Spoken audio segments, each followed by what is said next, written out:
Hello student, so further अपन continue करेंगे sequence series में। आज अपना 5th लेक्चर होगा सीक्वेंस सीरीज का। ठीक है, तो चलिए स्टार्ट करेंगे क्लास को। आज का क्लास थोड़ा सा मैं आपको अच्छे क्वेश्चंस दिखाऊंगा। ज्योमेट्रिक प्रोग्रेशन अपन शायद फाइनल कर चुके थे। ज्योमेट्रिक प्रोग्रेशन में अपन सम देख चुके थे ज्योमेट्रिक प्रोग्रेशन का। इनफाइनाइट जीपी मैंने आपको समझा दिया था कि इनफाइनाइट जीपी के टाइम सम का फॉर्मूला आपको ए अपॉन में 1 - r होता है। और जब आपको फाइनाइट जीपी की बात होगी, मतलब टर्म्स दिया होगा कि n टर्म्स 10 टर्म, मतलब फाइनाइट जब कर देगा आपको, नंबर ऑफ टर्म्स आपके पास नोन होगा, तो उस टाइम जो फॉर्मूला लगेगा a 1 - r की पावर n अपॉन में 1 - r। ठीक है, तो ये दो फॉर्मूला मैंने आपको ज्योमेट्रिक प्रोग्रेशन में सम के टाइम में सिखाया था। ठीक है, चलिए तो अब फर्दर कंटिन्यू करेंगे आज की क्लास को। और जो स्टूडेंट्स पहली बार आए, अभी तक चैनल को सब्सक्राइब नहीं किए, फर्स्ट टाइम चैनल को देख रहे हैं, आप सभी लोगों से मैं बता दूं कि इस चैनल पे आपको जेईई मेन रिलेटेड और WBC रिलेटेड कंटेंट देखने के लिए मिल जाएगा। तो चैनल आप सभी लोगों के लिए बहुत ही हेल्पफुल है, तो प्लीज सब्सक्राइब कर देना, सपोर्ट करना चैनल को। ठीक है, टेलीग्राम चैनल का लिंक आपको डिस्क्रिप्शन बॉक्स में मिलेगा, जाके ज्वाइन हो जाना। यहां आपको सबसे पहले अपडेट्स में आपको शेयर कर देता हूं। ठीक है, तो टेलीग्राम चैनल का लिंक डिस्क्रिप्शन बॉक्स में है, ज्वाइन जरूर जाके हो जाना। ठीक है, और आपको अगर स्टडी मटेरियल चाहिए, सभी सब्जेक्ट्स का हम लोग प्रोवाइड कर रहे हैं। बहुत सारे स्टूडेंट्स को कंफ्यूजन है कि सर लेक्चर्स तो सिर्फ मैथ्स के आ रहे हैं। ठीक है, लेकिन जो स्टडी मटेरियल होगा वो आपको सिर्फ मैथ्स का होगा या ऑल सब्जेक्ट्स का। तो यहां पे मैं आपको क्लियर कर दूं, ऑल सब्जेक्ट्स का स्टडी मटेरियल विथ सॉल्यूशन हम लोग प्रोवाइड कर रहे हैं। ठीक है, साथ में आपको यहां पे जो मैं पढ़ा रहा हूं उसका नोट्स तो आपको मिल ही जाएगा। ओके, तो इसके लिए आपको गूगल फॉर्म डिस्क्रिप्शन बॉक्स में जाके इनरोल हो जाना। प्राइस सिर्फ 199 रुपीज है। ओके, चलिए तो आज के क्लास को स्टार्ट करते हैं क्वेश्चन के साथ। ठीक है, तो देखो क्वेश्चन में आपको सीरीज दी हुई है जिसका सम आपको फाइंड करना है। ओके, तो अगर आप फर्स्ट क्वेश्चन पे ध्यान दोगे तो अभी तक देखो मैंने आपको दो टाइप के सीरीज पढ़ाए हुए हैं। ठीक है, एक आपको एपी और दूसरा आपको जीपी। ओके, और यही दो प्रकार की सीरीज होता भी है। एक और होता है एचपी, वो कुछ नहीं होता, वो जस्ट आपको एपी का अपोजिट होता है। तो जो मेन सीरीज है ना, वो दो ही सीरीज है, अर्थमेटिक प्रोग्रेशन और ज्योमेट्रिक प्रोग्रेशन। या तो चीजें अर्थमेटिक में दी होंगी या तो आपको ज्योमेट्रिक में दी होंगी। ठीक है, तो अगर बच्चा ध्यान दे, किसी भी सीरीज पे ध्यान दे, जैसे ये पहले सीरीज पे ध्यान दे, तो 1 2 3 4 5 यहां तक तो बच्चे को एपी दिखाई दिया। ठीक है, लेकिन जैसे ही वो आगे मूव किया, सर 5 के बाद 8, इनके बीच का डिफरेंस सर 3 का है। ओके, फिर इनके बीच का डिफरेंस सर 1 का है, इनके बीच का डिफरेंस और भी ज्यादा हो गया, तो सर एपी में तो नहीं है। ठीक है, तो सीरीज दिखा एपी में तो नहीं है, यहां तक ठीक था, यहां तक एपी में था। ओके, अच्छा जीपी में तो सर बिल्कुल नहीं है। ओके, ठीक है, तो एपी में भी नहीं है, जीपी में भी नहीं है। तो देखो कई बार आपको एकदम डायरेक्टली एपी और जीपी नहीं दिखाएगा, वो आपको देखना पड़ेगा, वो आपको तरीके को सीखना पड़ेगा। तो इसी के लिए मैं आपको क्वेश्चंस लेकर आया हूं, ताकि आप प्रैक्टिस करो, देखो, और इस टाइप के क्वेश्चंस आप स्टडी मटेरियल से भी प्रैक्टिस करो। स्टडी मटेरियल में भी हम लोग के ऐसे टाइप के क्वेश्चंस भी दिए हुए हैं। ठीक है, तो आप जाके वहां से प्रैक्टिस करोगे तो आपको सीरीज पहचानने का तरीका पता चलेगा कि आखिर में पहचानेंगे कैसे। ओके, तो देखो जब भी आपको डायरेक्ट एक मतलब एक शायद आपने सुना भी होगा कि अगर सीधे उंगली से घी ना निकले तो उंगली कई बार आपको टेढ़ा भी करना पड़ता है। ठीक है, तो टेढ़ा अगर उंगली करे ना अपन, तो देखो 1 को देखा, ठीक है, कई बार आपको अल्टरनेट टर्म्स को पकड़ना पड़ेगा। तो अगर आप 1 के बाद 2 को नहीं देखो, आप 3 को देखो। ओके, वैसे ही आप 3 के बाद फिर 5 को देखो, 5 के बाद 7 को देखो, तो ये सर एक एपी बना रहा है।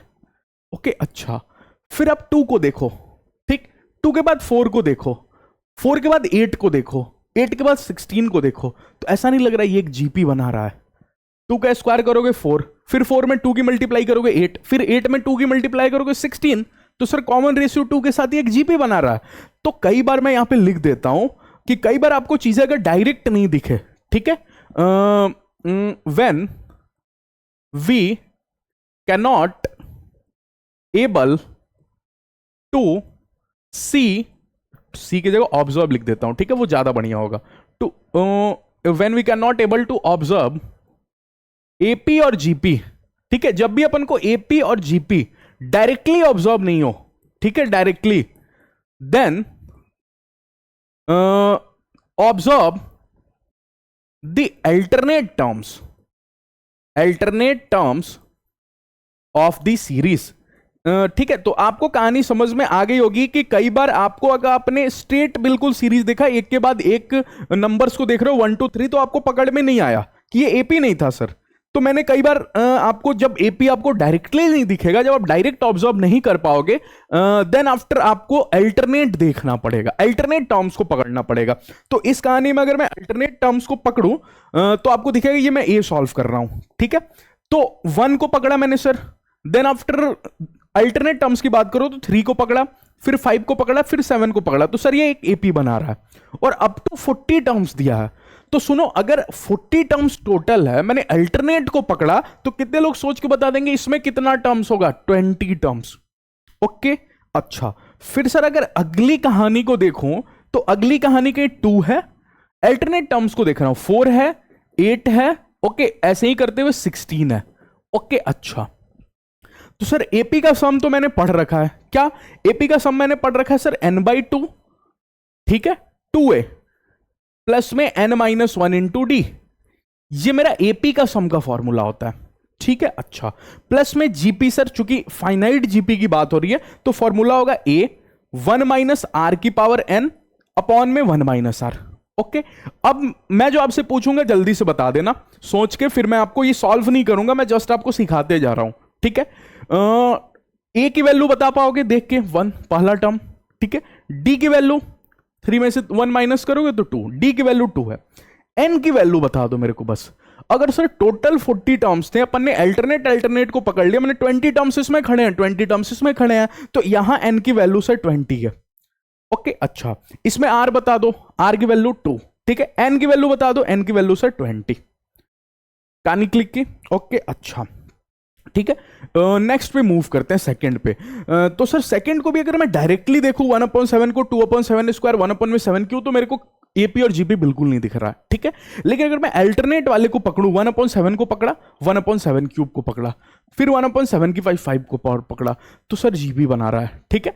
2/7 स्क्वायर 2/7 की पावर 4 जीपी बना रहा है। तो अगर मैं इस क्वेश्चन को देखूं तो ये लिखा है 1/7, ये बी को सॉल्व कर रहा हूं, ठीक है। 1/7 प्लस में 1/7 स्क्वायर प्लस में 1/7 क्यूब, ठीक है, ये सर एक जीपी बना रहा है। ओके, मैंने अल्टरनेट टर्म्स को पकड़ा क्योंकि आप ही ने बोला है यहां पे कि जब भी मैं डायरेक्ट ऑब्जर्व नहीं कर पाऊं ना तो मेरे को अल्टरनेट टर्म्स देखना चाहिए। फिर अगला है 2/7 2/7 प्लस में 2/7 स्क्वायर प्लस में 2/7 cube. Okay okay okay okay okay, ठीक है, अच्छा। इनफाइनाइट की बात कर रही है, इनफाइनाइट का बात कर रहा है, तो इनफाइनाइट जीपी का सम तो मेरे को सर सिंपल होता है a/1 माइनस आर। तो जल्दी से a बताओ, 1/7। ओके, 1 माइनस में आर की वैल्यू बोलो सर, वो भी 1/7 है, तो मैंने लिख दिया। ओके, अच्छा, यहां बोलो a की वैल्यू 2/7, ठीक है। अच्छा, 1 माइनस में आर की वैल्यू बोलो 2/7। आगे मूव कर जाओ, ये आप सॉल्व कर लोगे, सी नंबर। ओके, अच्छा, सी की बात करते हैं सर। सी तो 2 की पावर 1/2 2 की पावर 1/, बेस सेम है सर, ठीक है। तो अगर बेस सेम है, नीचे नीचे सेम है, तो ऊपर वाले को मैं ऐड कर सकता हूं। तो ये लिखा है सर 1/2 प्लस में 1/4 प्लस में 1/8 शायद होगा, ऐसे ही करते हुए शायद इनफाइनाइट तक है क्या? हाँ, इनफाइनाइट तक है, तो सर ये पावर भी इनफाइनाइट तक ऐड होगा, ठीक है। अच्छा, अगर ऐसा है सर तो नीचे से तो मेरे को मतलब नहीं है, 2 है, लेकिन ऊपर वाला कहीं मेरे को जीपी दिख रहा है। अगर ऊपर वाला जीपी दिख रहा है तो जल्दी से ए बोलो, 1/2। ओके, 1 माइनस में आर बोलो, 1/2। सर ये आप a/1 माइनस आर फॉर्मूला क्यों लगा रहे हो? क्योंकि इनफाइनाइट जीपी है, इनफाइनाइट जीपी के टाइम में सिर्फ a/1 माइनस आर, और फाइनाइट जीपी होगा तो a 1 माइनस आर की power n/1 minus R. Okay, अच्छा, तो ये पहले पेज का था, तीनों, ये बहुत इजी था। ओके, नेक्स्ट पे मूव करते हैं, ये थोड़ा सा इंटरेस्टिंग है, ये वाला पेज देखना। ओके, ये वाला पेज थोड़ा इंटरेस्टिंग है। ओके, अच्छा, इसमें कहानी में बोल रहा है सबसे पहले √2 6 √18 प्लस में √54 10 टर्म्स तक। मैं इसको लिखता हूं यहां पे, इस बार ए की बात करता हूं। लिखा है √2 प्लस में √6 दिया हुआ है क्या? 6 18 और 54, √6 प्लस में √18 प्लस में √54। ओके, ये आपको 10 टर्म्स तक कहानी चल रहा है। अब ध्यान से देखना इन क्वेश्चंस को, बिल्कुल ये सभी अच्छे क्वेश्चंस हैं आपको, जो कई बार आपको 1 मार्क्स में WBCE में पूछ सकता है, इसीलिए बिल्कुल ध्यान से ऐसे क्वेश्चंस को देखना।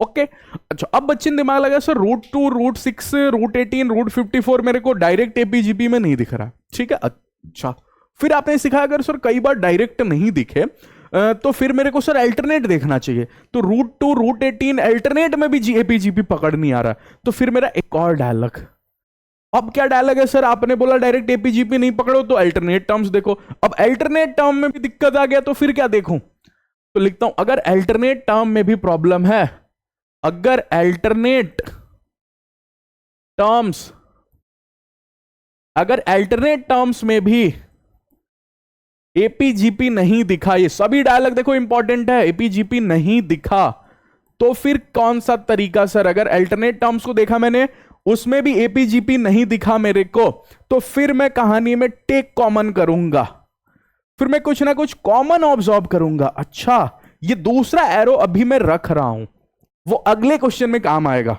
ठीक है। अभी मैं दूसरा एरो का डायलॉग नहीं लिखा, अभी सिर्फ पहले एरो का डायलॉग लिखा कि अगर अल्टरनेट टर्म्स में भी ऑब्जॉर्व नहीं हुआ तो फिर कॉमन निकाल के देखो। सर यहां पे क्या कॉमन आएगा, ये √2 तो बेचारा √2 ही दे रहा होगा।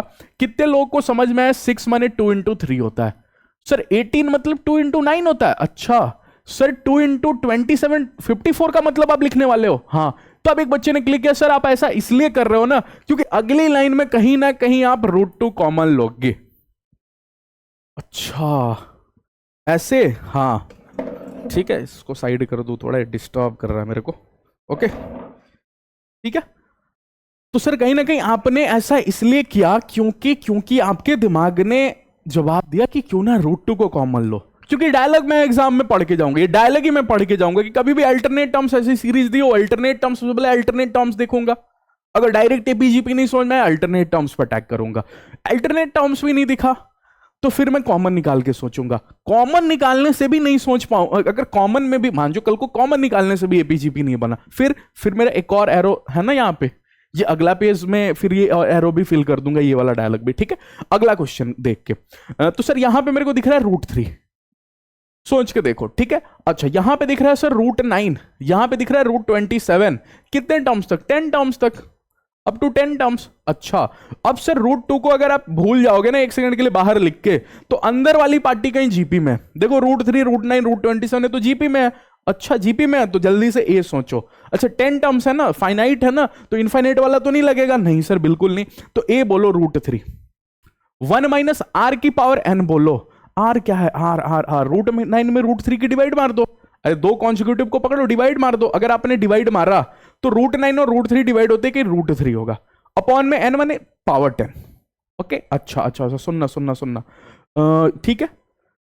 लेकिन सर कहीं ना कहीं आप ये गलती कर रहे हो क्या, आपने बोला था बड़ा माइनस छोटा, तो √3 तो बड़ा होता है ना, हाँ बच्चे ने सही क्लिक किया। सर √3 को पहले लिखो, 1 को बाद में लिखो, ठीक है। हाँ मैंने बोला था बड़ा माइनस छोटा, तो अगर r कल को बड़ा हो गया √3 है तो इसकी पावर 10 पहले, बड़ा माइनस छोटा हमेशा याद रखना, ठीक है। अपॉन में नीचे √3 माइनस में 1, जो यहां पे होगा बस ये पावर नहीं होगा, एज इट इज यहां पे हो जाएगा, ठीक है। अब इसको आप सॉल्व कर लेना, एक खत्म। अब बी पे बात करते हैं, 6 प्लस में 66 प्लस में ये वाला क्वेश्चन, ठीक है। दिया हुआ बी नंबर दिया हुआ, ध्यान से देखना, 6 प्लस में 66 प्लस में 666, ओके, और भी कुछ दिया है क्या, 4 6 और फिर n टर्म्स तक, ठीक है। प्लस में 1 2 3 4 और ऐसे करते हुए कहानी चल रही है n टर्म्स तक। सर दूर दूर तक मेरे को ना एपी दिख रहा है ना जीपी दिख रहा है, ओके। बच्चे ने अल्टरनेट टर्म पे ऑब्जर्व किया, सर अल्टरनेट टर्म्स में भी एपीजीपी कुछ नहीं दिख रहा। अच्छा अगर मैं कॉमन निकालने जाऊं सर तो आप मेरे को मना नहीं करोगे कि 6 को मैं कॉमन ले लूं, क्योंकि आपका तरीका अल्टरनेट टर्म्स फेल हो गया तो कॉमन निकाल के सोचो। अगर आप कॉमन निकालोगे तो 6 दिखेगा, यहां से पूछोगे क्या रह गया 1, ओके, यहां से पूछोगे क्या रह गया 1 1, यहां से 1 1 1, अच्छा यहां से 1 1 1 1, अच्छा ऐसे करते हुए n टर्म्स तक। सर एक मिनट सर कॉमन मैंने ले लिया, लेकिन कॉमन निकालने के बाद भी कहानी में मेरे को एपीजीपी पकड़ में नहीं आई, फिर क्या करूं, फिर एक और तरीका, अगर आप इसको देखोगे 11 को, अगर आप 11 को देखोगे तो इसको कहीं 100 बनाया जा सकता है। कैसे कैसे कैसे कैसे, सुनो दूसरा डायलॉग जिसके लिए मैं यहां पे एरो करके छोड़ के रखा था, मेक 100। अब 100 कैसे बनाएंगे सर, बाई मल्टीप्लाइंग और डिवाइड, कुछ मल्टीप्लाई बाई मल्टीप्लाइंग और डिवाइड एज पर क्वेश्चन के अकॉर्डिंग कुछ मल्टीप्लाई डिवाइड करो जिससे कि 11 100 बन जाए। अब बच्चा कंफ्यूज है, 1100 कैसे बनता है? सुनना, मैं दिमाग देता हूं, आप अगले क्वेश्चन में दिमाग लगाना। अगर आप नहीं सोच पा रहे हो 11 कैसे 100 बनता है, तो मैं आपको इस क्वेश्चन में दिमाग देता हूं, अगले क्वेश्चन में आप ट्राई करना, ठीक है? मैंने 6 को यहीं पे रखा है। सुनना, अगर मैं इन सभी में सबसे पहले 9 की मल्टीप्लाई कर दूं, तो 9 मेरे से बोलेगा डिवाइड भी करो। जितना मल्टीप्लाई करोगे बैलेंस करने के लिए डिवाइड भी बोला था, वही तो बोला है, multiplying divide as per the question, ठीक है? तो अगर मैं इसमें 9 की मल्टीप्लाई करता हूं, ये 9 हो जाएगा। इसमें करोगे 99 हो गया। सर कहीं ना कहीं 100 बन सकता है। 100 लिखना सही नहीं होगा, मेक एक मिनट, 10 की पावर n लिख देता हूं, ठीक है? 100 लिखना सही नहीं होगा, 10 की पावर n लिखना सही होगा, ठीक है? 10 की पावर n, 10 की पावर n में सोचो। अच्छा, इसमें करोगे तो सर ट्रिपल 9 मेरे को दिख रहा है। इसमें 9 की मल्टीप्लाई सर 9999 दिख रहा है, ठीक है? ये खेल एन टर्म तक चल रहा है। चलो ये भी मैंने आपको समझा दिया, ये भी मैं समझ गया। अब सर 99 को कैसे 100 बनाऊं? तो कितने लोगों को समझ में आ गया कि 6/9 तो चलो सर ठीक है, इसमें मेरे को कोई तकलीफ नहीं है। अगर आप 9 से पूछोगे, 9 से कि तू बेटा 10 बन जा, ये बोलेगा मैं 10 - 1 लिखा हूं। देखो तो सही। अच्छा सर आपने 9 को 10 - 1 लिख दिया। हाँ, 9 को 10 - 1 लिखूंगा। 10 - 1 जिस दिन करोगे 9 ही आएगा, ठीक है?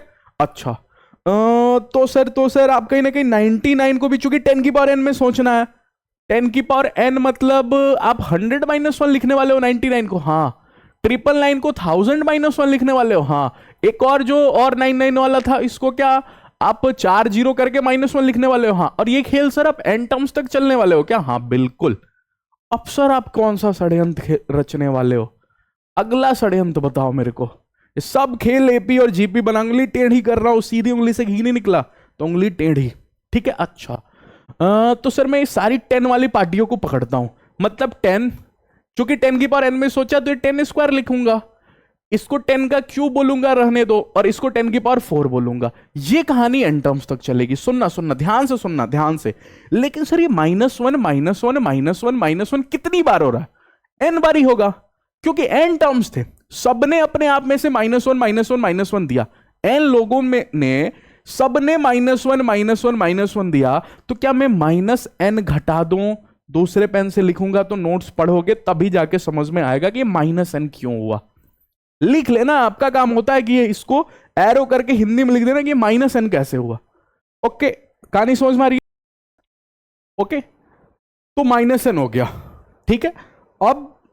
अब अगर किसी को दिख गया तो सर अब मेरे को एपी और जीपी दिख गया। 6/9 अगर मैं यहां पे छोड़ दूं तो सर इसमें मेरे को एपी और जीपी तो बिल्कुल दिखता है। ये सर जीपी में है, और जीपी में तो ए बोलो, ए मतलब पाला टर्म 10। ओके, सबसे पहले एन टर्म्स तक है। सबसे पहले देखो एन टर्म्स तक है, तो इनफाइनाइट वाला फॉर्मूला नहीं लगेगा, ठीक है? आर की वैल्यू चूंकि बड़ी है तो 10 को मैं पहले लिखता हूं, 10 की पावर n-1 अपॉन में 10-1। ओके, और -n करना नहीं भूलना, और ये आपका काम होना चाहिए कि n कहां से आया। ओके, चलिए मैं आपको नेक्स्ट क्वेश्चन पे मूव करता हूं।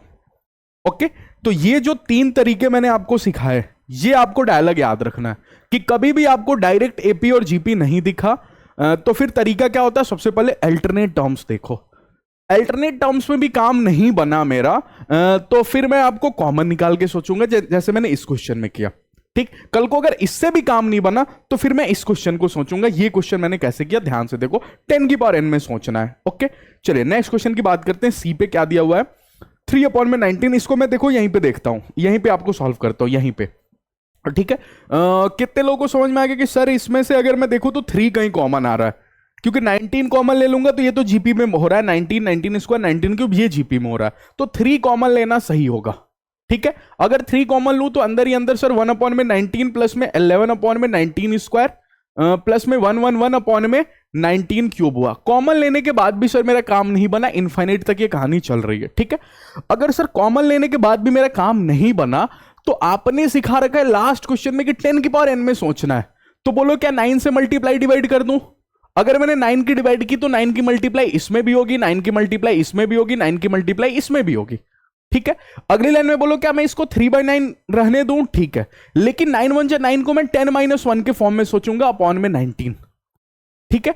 प्लस में 99 को भी मैं 100-1 में सोचूंगा अपॉन में 19 स्क्वायर। अच्छा, और इसको भी मैं सर 1000-1 अपॉन में 19 क्यूब सोचूंगा, ठीक है, इनफाइनाइट तक कहानी चल रही है। ओके ओके, लेकिन इंटरेस्टिंग बात सुनना, 3/19 ठीक है। ओके, ये लिखा है सर 10/19, ठीक है। अच्छा, ये लिखा है सर प्लस में 10² 19², सोच जाना, ठीक है। ये लिखा है सर 10 का क्यूब अपॉन में 19 का क्यूब, ठीक है। लेकिन सर लास्ट में माइनस क्या करूं?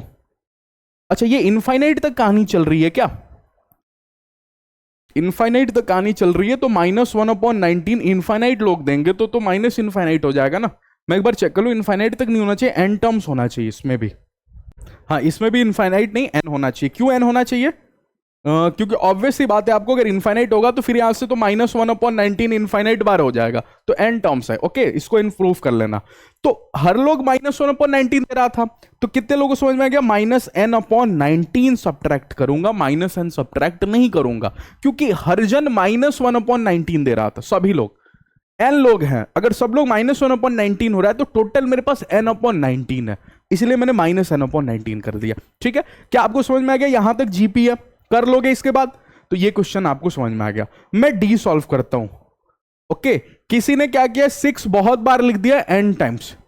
डी क्वेश्चन को देखना, किसी ने बहुत बार 6 लिख दिया है और पूछा गया कितनी बार लिख रहे हो, उसने बोला n टर्म्स तक। सुनना ध्यान से।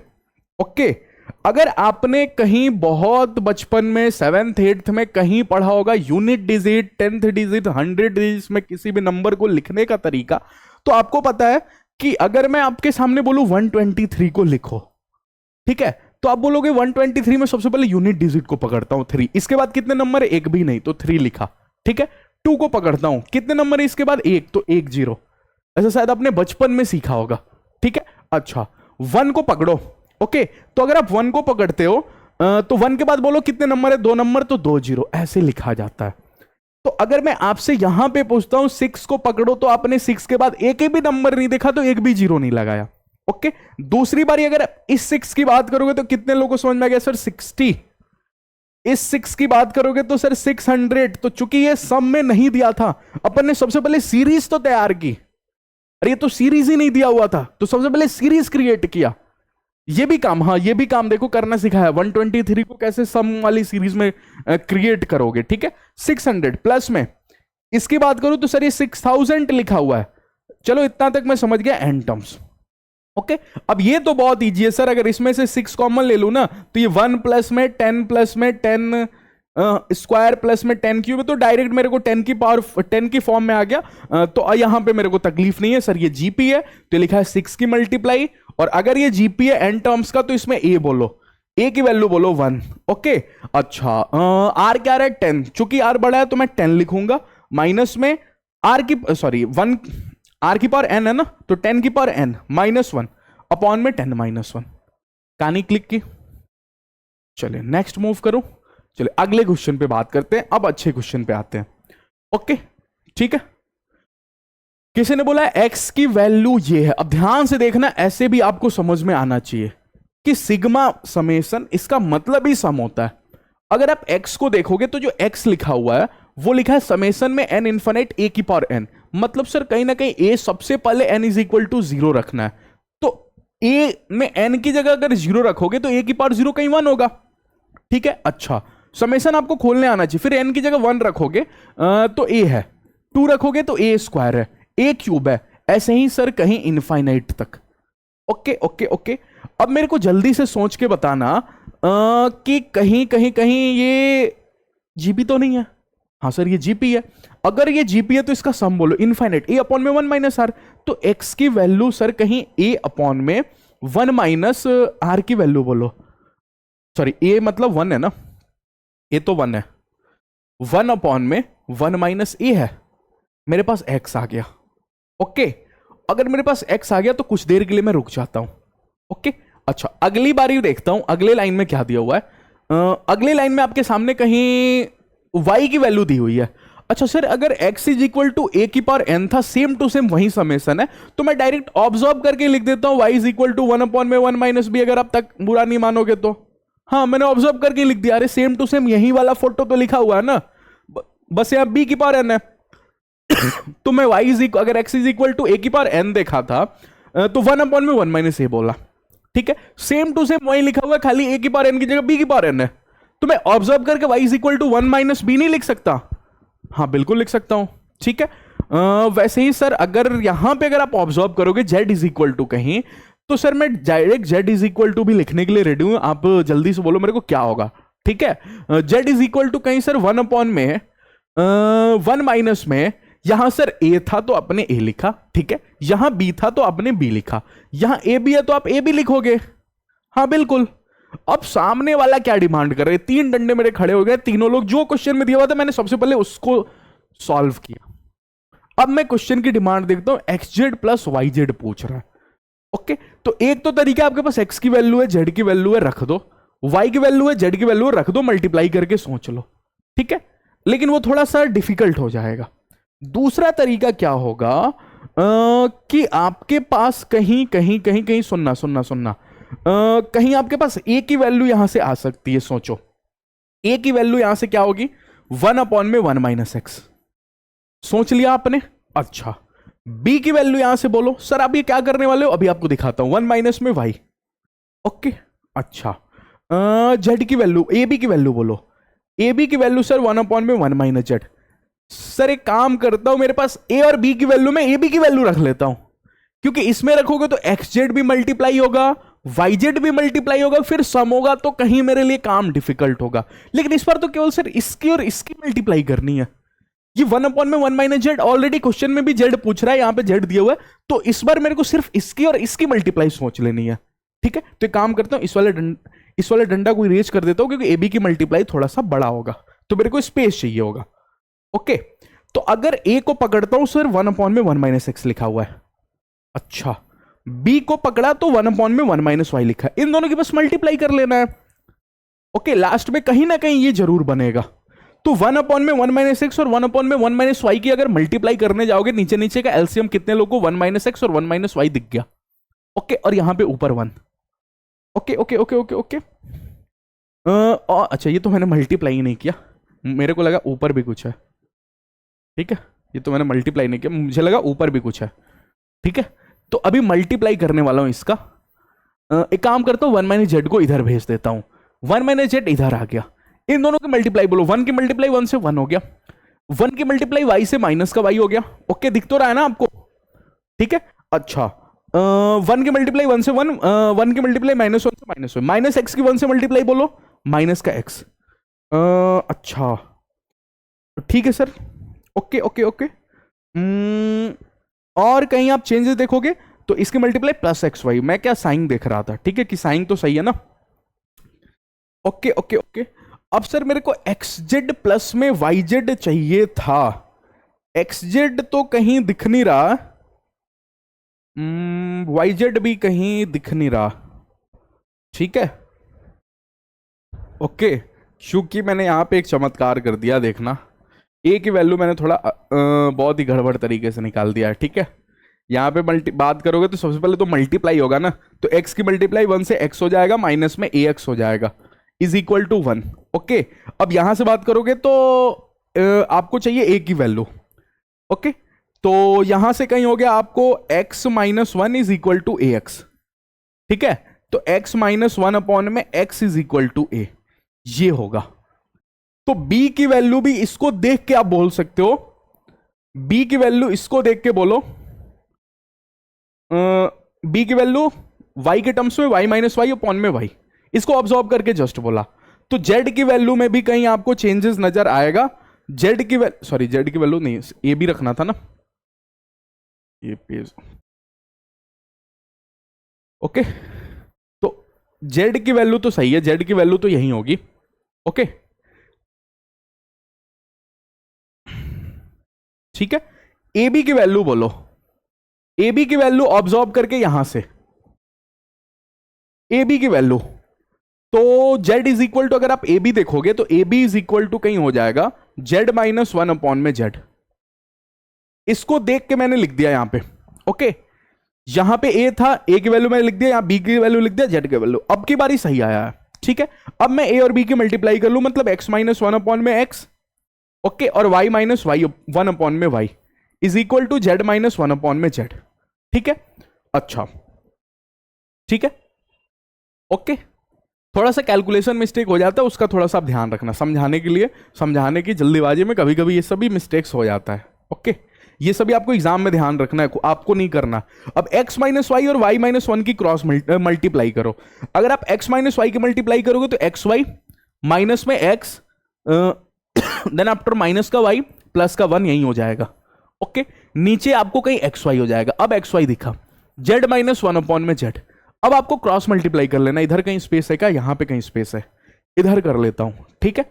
अच्छा, अगर आप करोगे तो z के मल्टीप्लाई होते ही, क्रॉस मल्टीप्लाई होते ही आपको कहीं एक्स वाई जेड दिखेगा, ठीक है। अच्छा, देन आफ्टर माइनस में एक्स जेड दिखा, देखो एक्स जेड दिख गया, ओके।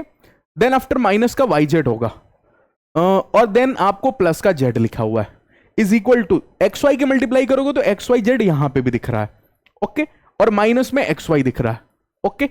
अगर आपको दिख गया तो एक्स वाई जेड से एक्स वाई जेड उड़ा दूं, एक्स वाई जेड खत्म हो गया, ठीक है। आपके पास फाइनली रह गया एक तो एक्स जेड यहां पे पड़ा है, माइनस का एक्स जेड मैं लिख देता हूं अगली लाइन में, माइनस का एक्स जेड माइनस का वाई जेड प्लस का Z is equal to minus का एक्स वाई। आपको चाहिए एक्स जेड प्लस में वाई जेड, तो इसको इधर भेज दूं, X Z plus Y Z बन जाएगा, हां सर। तब तक आपको पैरेलली इसको ही भेजना पड़ेगा, तो जेड प्लस में एक्स वाई। तो जो मेरे पास आंसर आ गया जेड प्लस में एक्स वाई आ गया, ठीक है। कहानी क्लिक की। तो इंटरेस्टिंग बात यही था इस क्वेश्चन में कि आपको इस समेशन का मतलब ये समझ में आना चाहिए। तो मैं ए की वैल्यू निकाला, ठीक है, मैं बी की वैल्यू निकाला, और मैं ए बी की वैल्यू निकाला, और फिर मैंने ए बी को पुट कर दिया। सर क्या मैं इसमें एक्स की वैल्यू नहीं पुट कर सकता था? हाँ कर सकते थे। जेड की वैल्यू नहीं पुट कर सकता था ये डायरेक्टली? वाई की वैल्यू जेड की वैल्यू मैं डायरेक्ट मल्टीप्लाई करके सम नहीं कर सकता था? कर सकते थे, आप कर के देख के लेना, यही आंसर होगा, बट कॉम्प्लिकेटेड होगा, ठीक है। समझ में आ रहा है आपको? क्योंकि आप एक्स और जेड की मल्टीप्लाई करोगे। एक्स देखो अपने आप में 1 माइनस वन ए है, ठीक है। फिर जेड देखो 1 अपॉन में 1 माइनस ए भी है, ओके। और फिर वाई जेड की भी मल्टीप्लाई करोगे, कहीं ना कहीं आपको ये दोनों आएगा, लेकिन आंसर आपको ए बी के टर्म्स में आएगा, ठीक है। तो अगर ऑप्शन में अगर ए बी दिया होता है, ये क्वेश्चन एक्चुअली ऑप्शन पे भी डिपेंड करता है। अगर क्वेश्चन में ए और बी के फॉर्म में ऑप्शन दिया होता तो फिर आप इसको डायरेक्ट सॉल्व करते, ठीक है। बट चूंकि क्वेश्चन में आपको अगर एक्स और जेड के फॉर्म में ऑप्शन दिया होता तो फिर आप इस तरीके से सॉल्व करते। तो इट डिपेंड्स ऑन ऑप्शन, यहां पे ऑप्शन देना चाहिए इस क्वेश्चन में, ठीक है। चलिए नेक्स्ट क्वेश्चन में मूव करें। अगला क्वेश्चन इंटरेस्टिंग है, बोल रहा है sum of infinite GP is 15 if sum of infinite GP is 15। अब बच्चे को समझ में आता है सर अगर सम ऑफ इनफाइनाइट जीपी हो रहा है बात, तो ए अपॉन में 1 माइनस आर, ओके, 15 दिया हुआ है, ठीक है। And sum of series obtained on squaring every term of this GP is 15। मतलब इसके सारे टर्म्स को आपने स्क्वायर करके सम किया तो 45 हो रहा है। मतलब ये वाली जो सीरीज थी सर ए आर स्क्वायर, ये थी, ओके, इनफाइनाइट तक, जिसका सम आप बोल रहे हो ए अपॉन में 1 minus R is equal to 15। ये क्वेश्चन वाला दिया हुआ है, ठीक है, कि इसका सम 15 है, तो अपन ने ए अपॉन में 1 minus R is equal to 15 लिख लिया। सर अगली लाइन में बोल रहा है कि अगर आप इसका स्क्वायर करोगे, मतलब ए स्क्वायर, फिर ए स्क्वायर आर स्क्वायर, फिर ए स्क्वायर आर क्यूब, और ये काम अगर आप इनफाइनाइट तक करोगे, अगर इसके सम की बात करोगे तो वो 45 है। अब जल्दी से बताओ ये क्या जीपी में है? हाँ सर बिल्कुल जीपी में है। A square r square, a square r बोलो, ठीक है। आर की वैल्यू इसमें बोलो जल्दी से। आर की वैल्यू इस क्वेश्चन में क्या है? Common ratio. इन दोनों को डिवाइड कर दो। आर निकालने के लिए क्या करते? किसी भी दो टर्म को पकड़ो, डिवाइड कर दो। अगर आप डिवाइड करोगे तो कहीं आर की वैल्यू आर स्क्वायर होगा। कॉमन रेशियो लिख देता हूं, नहीं तो कुछ बच्चों को लगेगा कि आर क्या है sir, R is equal to R square कैसे पॉसिबल है। कॉमन रेशियो लिख देता हूं, ठीक है। कॉमन रेशियो इस बार आर स्क्वायर है, ठीक है। अगर sir common ratio R square है तो फर्क क्या पड़ेगा इस फॉर्मूले में? फर्क ये पड़ेगा कि इस बार मैं लिखूंगा ए अपॉन में, अच्छा ए भी नहीं, ए स्क्वायर, क्योंकि फर्स्ट टर्म ए स्क्वायर है, ठीक है। और नीचे सर 1 माइनस में आर की जगह आर स्क्वायर होगा, क्योंकि कॉमन रेशियो आर स्क्वायर है, ओके। अच्छा, इज इक्वल टू 45। अब बच्चे ने बहुत ध्यान से देखा, पता चला सर ये स्क्वायर है लेकिन ये स्क्वायर नहीं है, तो क्या ही तकलीफ जाता है, आप इसको स्क्वायर बना सकते हो। अगर आप स्क्वायर करोगे तो ये हो जाएगा ए स्क्वायर 1 माइनस आर का होल स्क्वायर, ठीक है, इज इक्वल टू 15 का स्क्वायर 225 होता है। ओके अगर आप इसको फर्स्ट बोलते हो, अगर आप इसको सेकंड बोलते हो, आप दोनों को डिवाइड कर दो, ए आर तो जरूर मिल जाएगा। ओके आपको सीरीज चाहिए तो सीरीज मतलब ए और आर मिल जाए तो पूरी सीरीज लिख दोगे। तो अगर अपन डिवाइड कर दे फर्स्ट डिवाइडेड बाय सेकंड, तो कितने लोगों को समझ में आता है सर अगर फर्स्ट डिवाइडेड बाय सेकंड करूं ना तो लिखा है ए स्क्वायर अपॉन में 1 माइनस आर का स्क्वायर, सोच जाना। ठीक है डिवाइड इसकी मतलब मल्टीप्लाई 1 माइनस में आर स्क्वायर अपॉन में ए स्क्वायर, तब तक ये हो चुका है 225 अपॉन में 45। ओके ठीक है अच्छा तो ए स्क्वायर से ए स्क्वायर तो सर कैंसिल हो गया, हाँ कोई तकलीफ नहीं, ए स्क्वायर से ए स्क्वायर। सर इसको कैसे कैंसिल करोगे, इसको अगर आप देखोगे तो ये लिखा है नीचे 1 माइनस आर का होल स्क्वायर। ओके ऊपर वाले को देखोगे तो लिखा है 1 माइनस आर और 1 प्लस आर, सोच के देखो, अरे ए माइनस बी का होल स्क्वायर, ए प्लस बी और ए माइनस बी, तो मैंने ए माइनस बी का होल स्क्वायर, ए माइनस बी और ए प्लस बी लिख दिया। अगर ऐसा किया तब तक आप इसको पता चला कि ये आपको कितना हो गया 45, अगर 225 तो आई थिंक 9 होना चाहिए। ओके हेलो ओके तो ये 5, ओके ये 5 हो गया। तो यहां से सर एक टर्म तो खत्म हो रहा है क्या, 1 plus R sorry 1 minus R ने एक 1 माइनस आर को खत्म कर दिया। तो फाइनली मेरे पास अगर यहां से देखो तो हो जाएगा 1 माइनस आर अपॉन में 1 प्लस आर अपॉन में 1 minus R, okay is equal to 5, सोच के देखो। ओके तो इसके अगर सर क्रॉस मल्टीप्लाई कर दो तो मेरे पास कहीं आर आ जाएगा, ये लिखा है 1 प्लस में R is equal to 5 minus में 5 आर। ठीक है तो यहां से देखो तो 1 माइनस में 5 माइनस 4 और माइनस 5 आर और माइनस आर माइनस का 6 आर। ठीक है तो आर की वैल्यू सुंदर सी आ गई आपको 2/3। अब आर इज इक्वल टू 2/3 का क्या करूं, इसमें पुट कर दूं, ए की वैल्यू आ जाएगी, ए की वैल्यू आ जाएगी तो सीरीज आ जाएगा। तो कमेंट सेक्शन में आर इसमें पुट करके 2/3 ए की वैल्यू टाइमिंग मेंशन करके जरूर बता देना। ठीक है मैं नेक्स्ट क्वेश्चन पे मूव कर जाता हूं। तो ये तो इजी क्वेश्चन था, उतना डिफिकल्ट नहीं था। चले नेक्स्ट क्वेश्चन पे बात करूं। बोला अल्फा बीटा और गामा इस क्यूबिक इक्वेशन के रूट्स है। ठीक है इफ अल्फा बीटा गामा के बारे में एक और खास बात है कि वो जीपी में भी है, then find the value of this. मतलब ओवरऑल देखोगे तो आपको अल्फा पता करना है, बीटा पता करना है, गामा पता करना है। आपको अल्फा पता करना है, बीटा पता करना है और गामा पता करना है, क्योंकि अगर ये तीनों पता हो गया तो इनका सम तो आप कर ही लोगे ना, और उसमें 2/3 की मल्टीप्लाई आप कर ही लोगे। तो सर अगर क्यूबिक इक्वेशन के रूट्स पता करने हो तो कैसे पता करते हैं, तो अगर इस क्यूबिक इक्वेशन को लिखो 2x क्यूब प्लस में 9x स्क्वायर माइनस में 27x माइनस में 54 is equal to 0। Question is that how to find roots of cubic equation, how to find roots of cubic equation. Sir quadratic में आपने नहीं पढ़ाया cubic equation का roots कैसे find out करते हैं, तो आज के दिन मेरे को पढ़ाओ कि कैसे क्यूबिक इक्वेशन का रूट्स फाइंड आउट करते हैं। क्वाड्रेटिक का तो आपने पढ़ा रखा है, क्वाड्रेटिक का मेरे को आता है, क्यूबिक का नहीं पता। तो क्यूबिक का सबसे पहला काम होता है क्यूबिक का रूट्स पता करने के लिए एनी हाउ, लिखता हूं सुनना, anyhow find 1 root of cubic equation.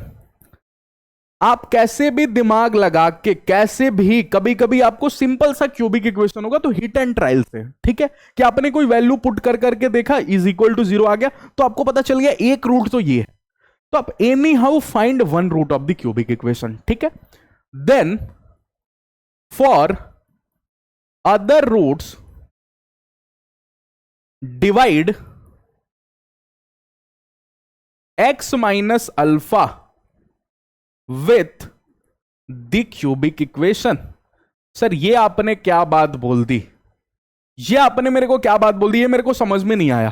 तो अगर ये आपको समझ में नहीं आया तो ये ध्यान से सुनना, कैसे भी करके आपने एक रूट पता कर लिया, वो एक रूट का नाम मैं दे देता हूं यहां पे, वो एक रूट आपने अल्फा बोला। ठीक है देन आफ्टर अगली बारी आपको क्या करना है, x minus alpha, for example आपने 3 पता किया या 4 5 कुछ आपने पता किया, एक रूट है, आप x माइनस 3 की डिवाइड कर दोगे इस क्यूबिक इक्वेशन से।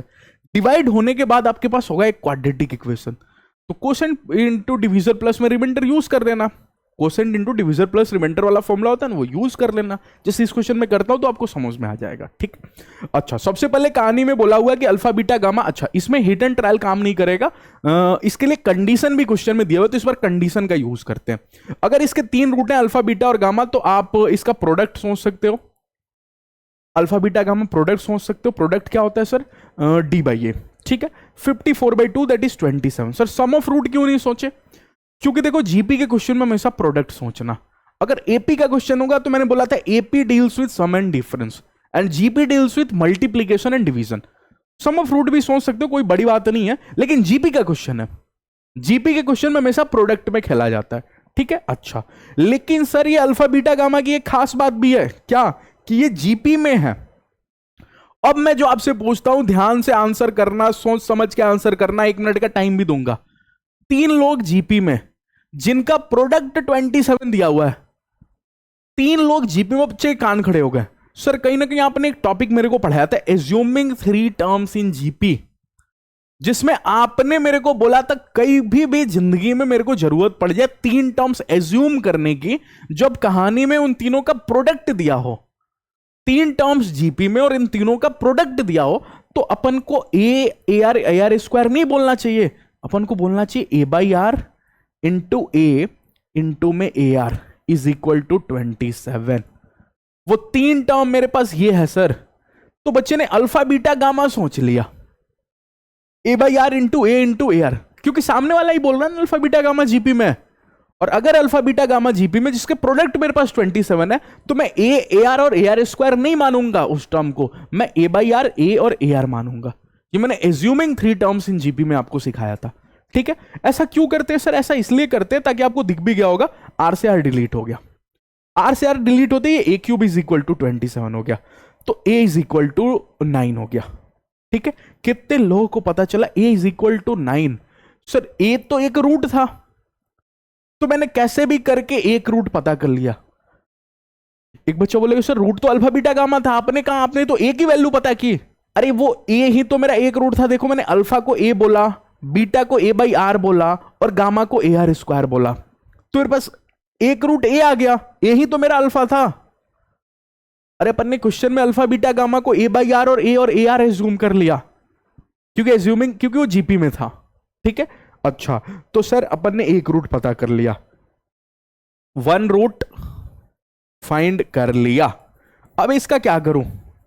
एक रूट मैंने फाइंड कर लिया सर, अब इसका क्या करूं? आप अगली लाइन में क्या बोल रहे हो? डिवाइड मारना है। कैसे कैसे कैसे डिवाइड मारना है?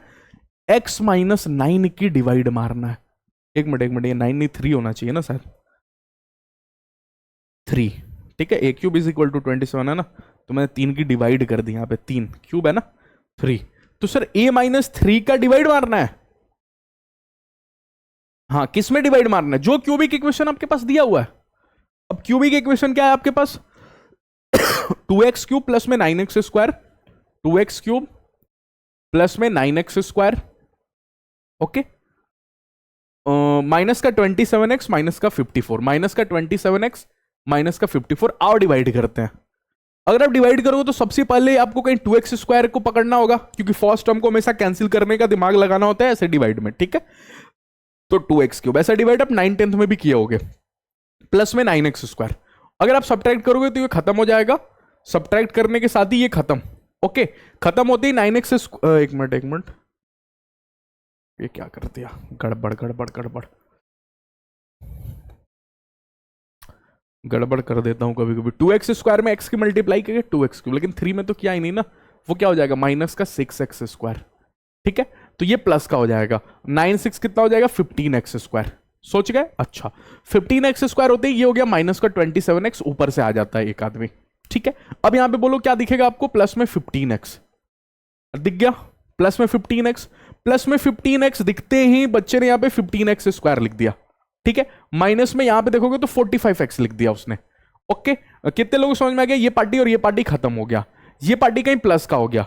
अब 45 में से अगर आप 27 सब्ट्रैक्ट कर पाओगे तो 3 तो 13 होगा, 18x, ओके, 18x, और माइनस का 54 कहीं सामने से आ जाएगा, तो प्लस का 18 अगर आप पकड़ोगे ना तो 18x माइनस में 54, ये तो सर पूरी पार्टी खत्म हो गई, रिमाइंडर कुछ आया ही नहीं, ओके।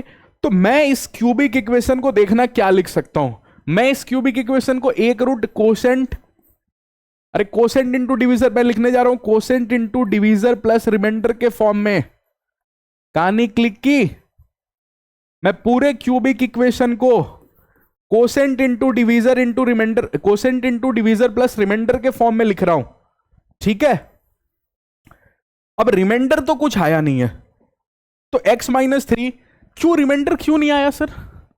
अरे क्योंकि रिमाइंडर इसलिए नहीं आया क्योंकि x माइनस 3 जिससे आप डिवाइड कर रहे हो वो एक रूट ही तो है, तो रूट है तो पूरा पूरा कैंसिल नहीं कर देगा, इसलिए कोई रिमाइंडर ही नहीं आता इस केस में, ठीक है। तो कोई रिमाइंडर नहीं आता, तो कोसेंट इंटू डिविजर, डिविजर क्या है अपना, डिविजर ये डिविजर x माइनस 3 है, और कोसेंट कौन है, 2x स्क्वायर, तो अपन 2x स्क्वायर को लिख दें, 2x स्क्वायर प्लस में 15x प्लस का 18, ओके। अब ये तो सर क्वाड्रेटिक है, इसके रूट्स तो मेरे को निकालने आते हैं, तो इसको मैंने x माइनस 3 लिख दिया एज इट इज। अच्छा इस बार सोचते हैं जल्दी से, 18 और 2 मल्टीप्लाई करने पे 36 और प्लस करने पे 15, हमेशा मल्टीप्लाई वाला पकड़ते हैं, तो 36 में 12 और 3 होना चाहिए, तो 2x स्क्वायर प्लस का 12x प्लस का 3x, ओके, प्लस में 18, ओके।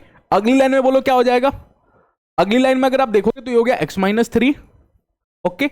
यहां से अगर आप देखोगे तो कहीं 2x कॉमन आ जाएगा, 2x के कॉमन आते ही कहीं यहां पर आ गया x प्लस में 6, और यहां से बात करोगे तो 3 के कॉमन आते ही हो गया x प्लस में 6, ठीक है। अच्छा अगर ऐसा हुआ तो फिर आप यहां पे देखो x माइनस 3, और यहां पे आप देखोगे तो 2x प्लस में 3 और x प्लस में 6।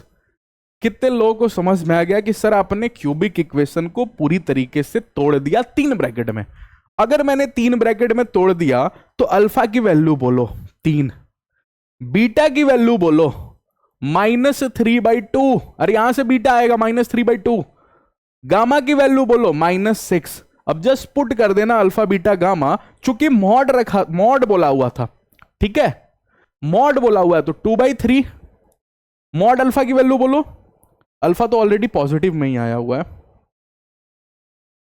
अल्फा मेरा 3/2 और 6, 3 प्लस में, चूंकि मॉड बोला है तो नेगेटिव वाला नहीं रखना है, पॉजिटिव करके रखना है, 3/2 प्लस में क्या आया था 6, -6 आया था, तो मॉड में जाते ही प्लस का हो जाएगा, प्लस का 6, ओके। तो इसको कर लेना कितना हो रहा है, ओके। चल नेक्स्ट क्वेश्चन पे मूव करते। तो ये अच्छा क्वेश्चन था, मैंने क्यूबिक इक्वेशन का रूट्स कैसे निकाला जाता है ये भी मैंने सिखा दिया, क्वाड्रेटिक में नहीं सिखाया था, शायद इसी क्वेश्चन का मैं वेट कर रहा था कि ये क्वेश्चन जिस दिन मेरे नजर के सामने आएगा उस दिन मैं आपको क्यूबिक के बारे में भी, उसका रूट्स निकालने का भी सिखा दूंगा। चलिए इस क्वेश्चन पे मूव करते हैं, ठीक है। मैंने बोला ना क्वेश्चन से ही अपन सीखेंगे, ये जो पूरा मेरा कोर्स है, थ्योरी तो मैं हालांकि सिखा ही रहा हूँ, थ्योरी में तो हालांकि कोई कमी नहीं कर रहा हूँ, जितना कंटेंट मैं आपको डिलीवर कर सकता हूँ थ्योरी में सारी चीजें रख रहा हूँ, ठीक है। लेकिन नंबर ऑफ क्वेश्चंस ज्यादा रह रहे हैं, अगर मैं सोचो नंबर ऑफ क्वेश्चंस कम कर दो, कोई बच्चा सोच रहा होगा सर क्रैश कोर्स होगी इतना लेंदी, नंबर ऑफ क्वेश्चंस कम कर लो। अगर मैं नंबर ऑफ क्वेश्चन 2-3 क्वेश्चन ही दिखाऊं, मेरे घर से क्या ही जाता है, ठीक है, मैं तो कोर्स फाइनली कर दूंगा, लेकिन उससे आपको फायदा नहीं होगा। आपने पूरा कोर्स पढ़ लिया, सारी थ्योरी पढ़ ली, ऐसे क्वेश्चन आप देखे ही नहीं हो तो आपको नहीं समझ में आ पाएगा। और देखो इतना करने से भी काम नहीं चलने वाला है, आपको खुद से भी बैठ के 50, 60, 100 क्वेश्चन, मतलब वेटेज ज्यादा है तो 100 क्वेश्चन मिनिमम आपको प्रैक्टिस करना पड़ेगा खुद से बैठ के, ओके। कहां से करें, स्टडी मटेरियल हम लोग प्रोवाइड कर रहे हैं, एक्सरसाइज 1 उसमें से जाके सॉल्व करो, ज्वाइन हो जाओ ग्रुप में, एक्सरसाइज 1 सॉल्व करो, पीवाईक्यूज उसमें दिया हुआ है, जेई मेंस का भी पीवाईक्यूज है वो भी सॉल्व करो। तो खुद से बैठ के जब तक क्वेश्चन नहीं सॉल्व करोगे, सीक्वेंस सीरीज पढ़ रहे हो तो सीक्वेंस सीरीज के 100 क्वेश्चन जो नोट्स के अलावा, नोट्स के क्वेश्चन तो हैं, जैसे ये क्वेश्चन तो है ही, लेकिन नोट्स के अलावा खुद से बैठ के 100 क्वेश्चन सॉल्व करने पड़ेंगे भैया, तभी जाके आपका चैप्टर स्ट्रांग होगा। आप सोच रहे हो कि सिर्फ लेक्चर देख के हो जाएगा, यही सब क्वेश्चन करके जो मैं करा रहा हूं, तो ऐसा नहीं होने वाला, खुद से भी बैठना पड़ेगा, ओके। चलिए कितने लोगों को समझ में आया कि ये मैं आपको पहले ही दिखा चुका हूं, समेशन में लेके अब आपको कोई डाउट नहीं होना चाहिए कि सर एसएन की वैल्यू आप बोल रहे हो 1/2, ये खोलना तो मेरे को आता है, आर की वैल्यू 0 करते ही 2 की पावर 0 मतलब 1 हो जाएगा, तो पहला टर्म तो मेरे पास 1 आ रहा है, ठीक है। दूसरा टर्म सर 1/2, तीसरा टर्म 1/2 स्क्वायर, फिर 1/2 क्यूब, ऐसे ही करते करते सर सबसे लास्ट टर्म चूंकि n तक की बात हो रही है, इनफाइनाइट तक की नहीं हो रही है, तो 2 की पावर n। अच्छा फिर सर थोड़ा s पे भी ध्यान दे दूं, ये मैंने एस एन पे ध्यान दिया। अगर मैं एस पे ध्यान दूं तो एस क्या बोल रहा है, एस बोल रहा है 1/2 लेकिन इस बार कहानी इनफाइनाइट तक चल रही है। मतलब पहला टर्म तो अभी भी 1 होगा, 1/2। फर्क बस इतना होगा कि जहां इसमें n टर्म्स तक बात हो रहा है, इसमें आपको सबसे लास्ट टर्म इनफाइनाइट होगा। तो 1/2 इनफाइनाइट कहीं 0 हो जाएगा। ओके, तो इनफाइनाइट तक बात हो रहा है ये, ठीक है। अच्छा ठीक है सर, ये इनफाइनाइट टर्म्स हैं इसमें। अब अगर आप ध्यान दोगे तो एस एन की वैल्यू कितने लोगों को समझ में आती है। क्वेश्चन में क्या बोल रहा है, S minus S N is less than 1/1000। ठीक है, एस एन की वैल्यू बोलो जल्दी से। ए अपॉन में 1 माइनस आर, नहीं नहीं नहीं नहीं, बिल्कुल नहीं, बिल्कुल नहीं सर, क्योंकि ये फाइनाइट जीपी है। सबसे पहले तो जीपी है लेकिन फाइनाइट है। अगर फाइनाइट है तो सर ए की वैल्यू बोलो 1। ये तो 1 है मेरा। आर की वैल्यू 1/2, चूंकि 1 से छोटा होता है तो मैं 1 के बाद लिखूंगा, बड़ा माइनस छोटा लिखना होता है। 1/2 की पावर, अब डिग्री बोल दो तो मैं यहां पे सोचूं, बता दूंगा कि हाँ आपको जीपी आ गया।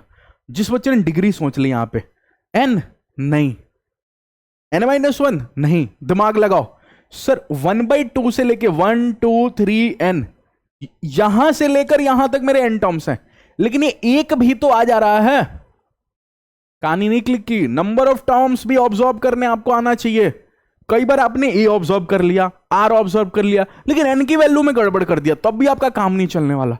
एन भी आपको ऑब्जर्व करने आना चाहिए, यानी कि एन टर्म्स दिया हुआ था तो आपने यहां पे एन लिख दिया, नहीं नहीं नहीं, बिल्कुल। यहां पे देखो 1/2 लिखा है, मतलब यहां पे 1 है, तो 1 से करते 1 2 3 करते हुए एन, यहां से लेकर यहां तक मेरे पास एन टर्म्स हैं सर।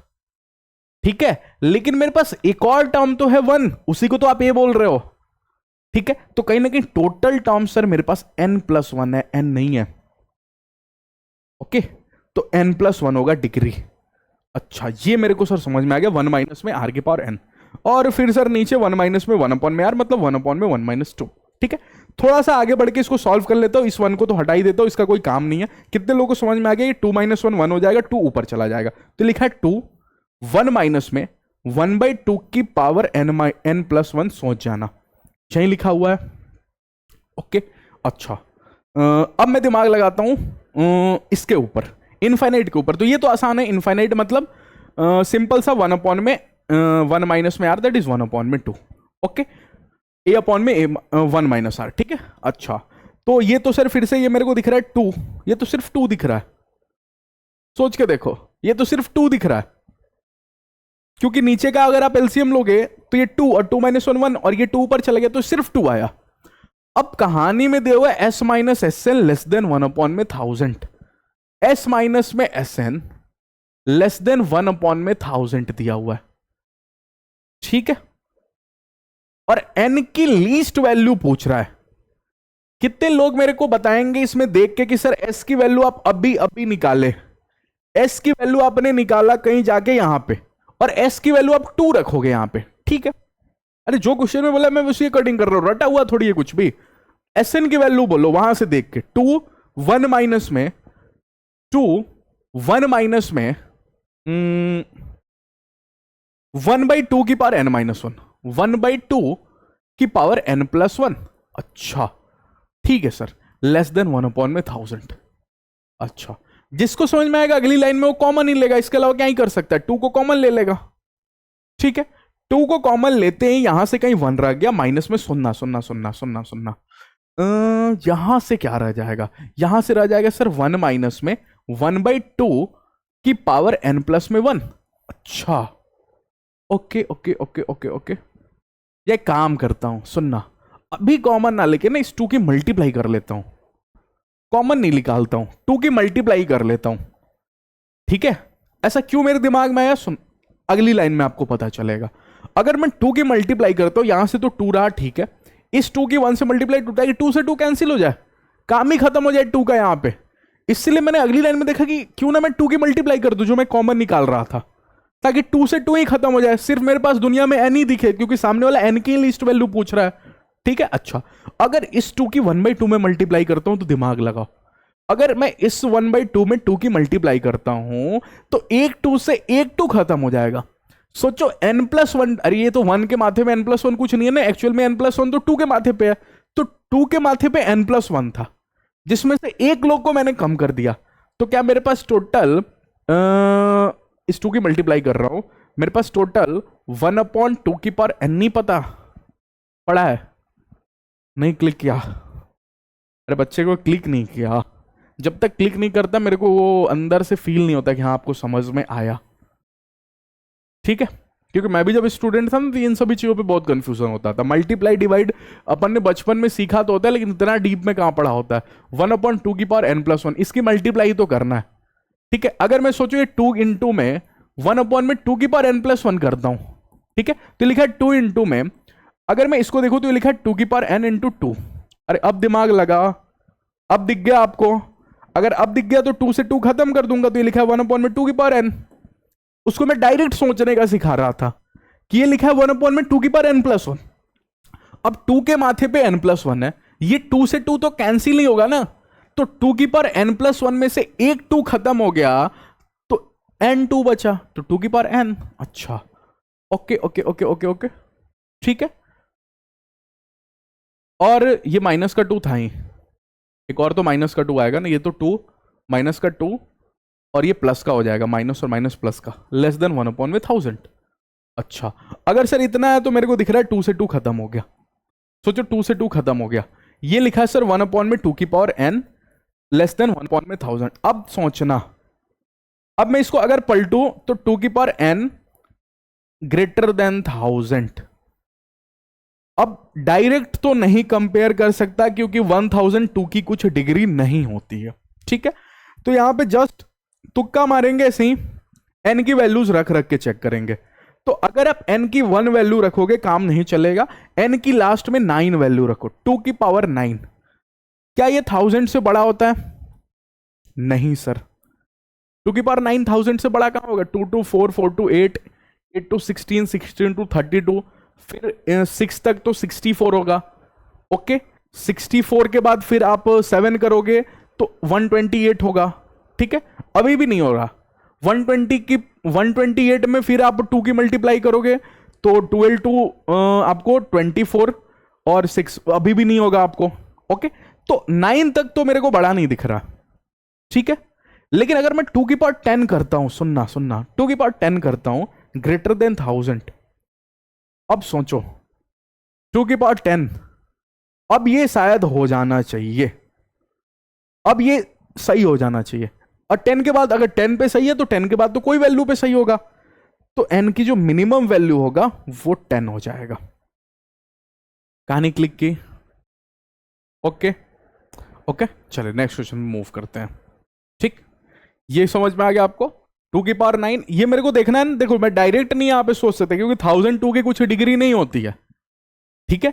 तो मैं n की वैल्यू रख रख के चेक करूंगा। तो अगर मैं 1 to 9 चेक करता हूं, क्योंकि लास्ट 9 पे आपको 2 की पावर 9 कहीं 512 होता है, तो वहां तक तो नहीं सही है। लेकिन अगर 2 की पावर 10 करता हूं तो 2 की पावर 10 आपको 1020, 512 इंटू 2 आपको 5020, सॉरी 1024 होगा, जो कि 1000 से बड़ा है। अब 10 पे अगर सही है तो 10 के बाद 2 की पावर 11 तो 1000 से बड़ा ही होगा।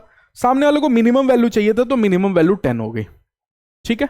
चलिए नेक्स्ट क्वेश्चन पे मूव करता हूं, अगले क्वेश्चन पे। अगला क्वेश्चन इंटरेस्टिंग है, बोल रहा है let tn be the nth term of a sequence for n is equal to this, ठीक है। अच्छा, if 4tn plus 1 is equal to tn and t5 is equal to this, then value of आपसे ये पूछा हुआ है, okay. मैं सबसे पहले अगर इसको इस पे ध्यान दूं तो कहीं ये लिखा हुआ है सर tn प्लस में 1 में tn is equal to 4। Sir आपने इस पे क्यों ध्यान दिया? क्योंकि अगर मैं अगली लाइन में आपसे पूछूं tn प्लस में 1 में tn कौन है, तो आप बोलोगे सर tn प्लस 1 मतलब tn का अगला वाला टर्म और tn उसके जस्ट पहले वाला टर्म, मतलब सर ये 2 कॉन्जिक्यूटिव टर्म का रेशियो है, 2 कॉन्जिक्यूटिव टर्म का रेशियो। 2 कॉन्जिक्यूटिव टर्म का रेशियो सुन के बच्चे के कान खड़े हो गए। उसने बोला सर 2 कॉन्जिक्यूटिव टर्म का रेशियो कोई, तो सर आप आर पढ़ा रहे हो मेरे को, कॉमन रेशियो, मतलब इसको देख के सर मैंने आर ही निकाल दिया 4, हाँ आर इज इक्वल टू 4 मेरे पास आ गया, हाँ अच्छा ठीक है, बहुत अच्छा बात है। T5 इज इक्वल टू, अगली लाइन में दिया हुआ 1/2560। अगर R की वैल्यू 4 है तो T5 कितने लोग सोच लेंगे कि सर T5 कहीं ना कहीं AR की पावर 4 होता है, इज इक्वल टू 1/2560। अच्छा, सामने वाला आपको बोल रहा है 4 रखने के लिए, R की जगह 4 रखने के लिए, तो आपने 4 की पावर 4 रखा, इज इक्वल टू 1/2560। ठीक है। अच्छा, 4 की पावर 4 सोचो क्या होता है, 4 4 16, 16 4 64 और 64 4 256 होगा। तो कहीं 256 से खत्म हो गया, ए की वैल्यू 1/10 हो गई। अरे 256, ओके, AR की पावर 4। ठीक है, ओके ओके। अच्छा, ये 1/4 होना चाहिए। क्यों, यहां पे देखो, मैं बोल रहा हूं ए की वैल्यू इतनी भयानक, 256 में इसकी मल्टीप्लाई नहीं। ठीक है, ये 1/4 होगा ना, TN प्लस 1/, में TN किया 4 इधर जाएगा तो 1/4, तो R की वैल्यू 1/4 आई है।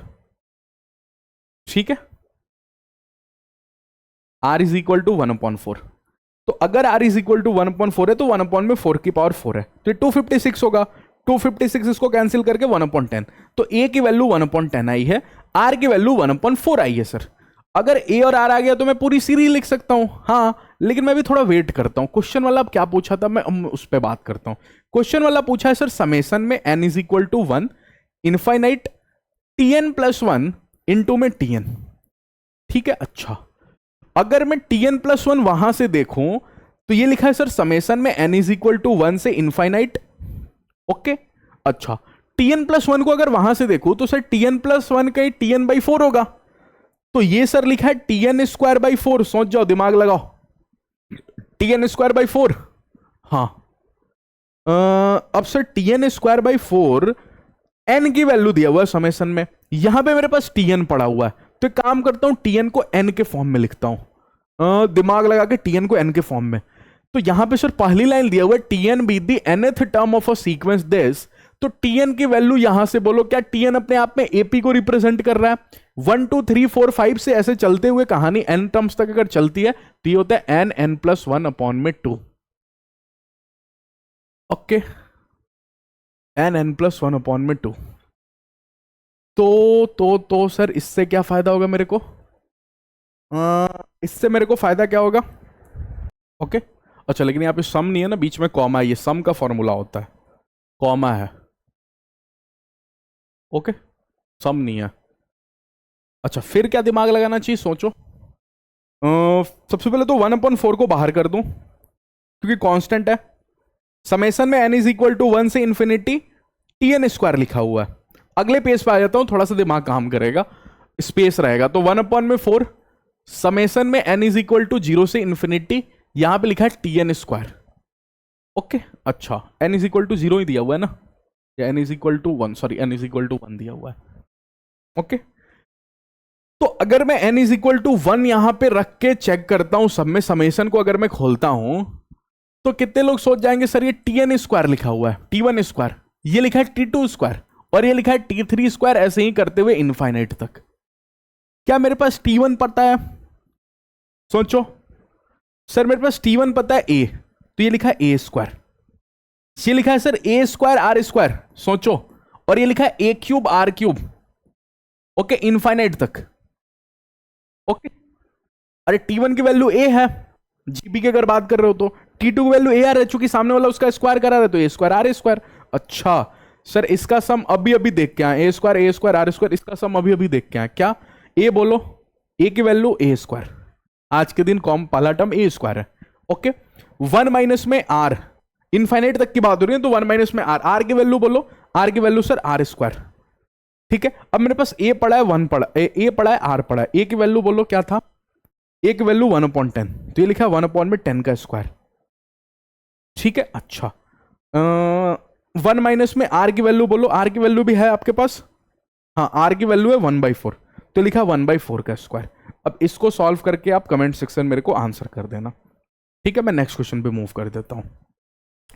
अगला क्वेश्चन बहुत इंटरेस्टिंग है, ध्यान से देखना इस क्वेश्चन को।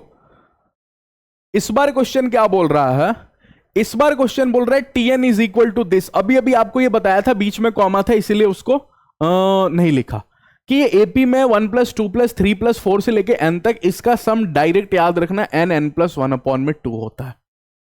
ठीक है, करके भी आप देख लेना। ये एपी है, एपी का सम 2n, n 2a प्लस में n माइनस 1 इंटू डी वाले फॉर्मूले से करके देख लेना, n प्लस 1 अपॉन में 2 आएगा। ठीक है, चलो इतना मेरे को समझ में आता है।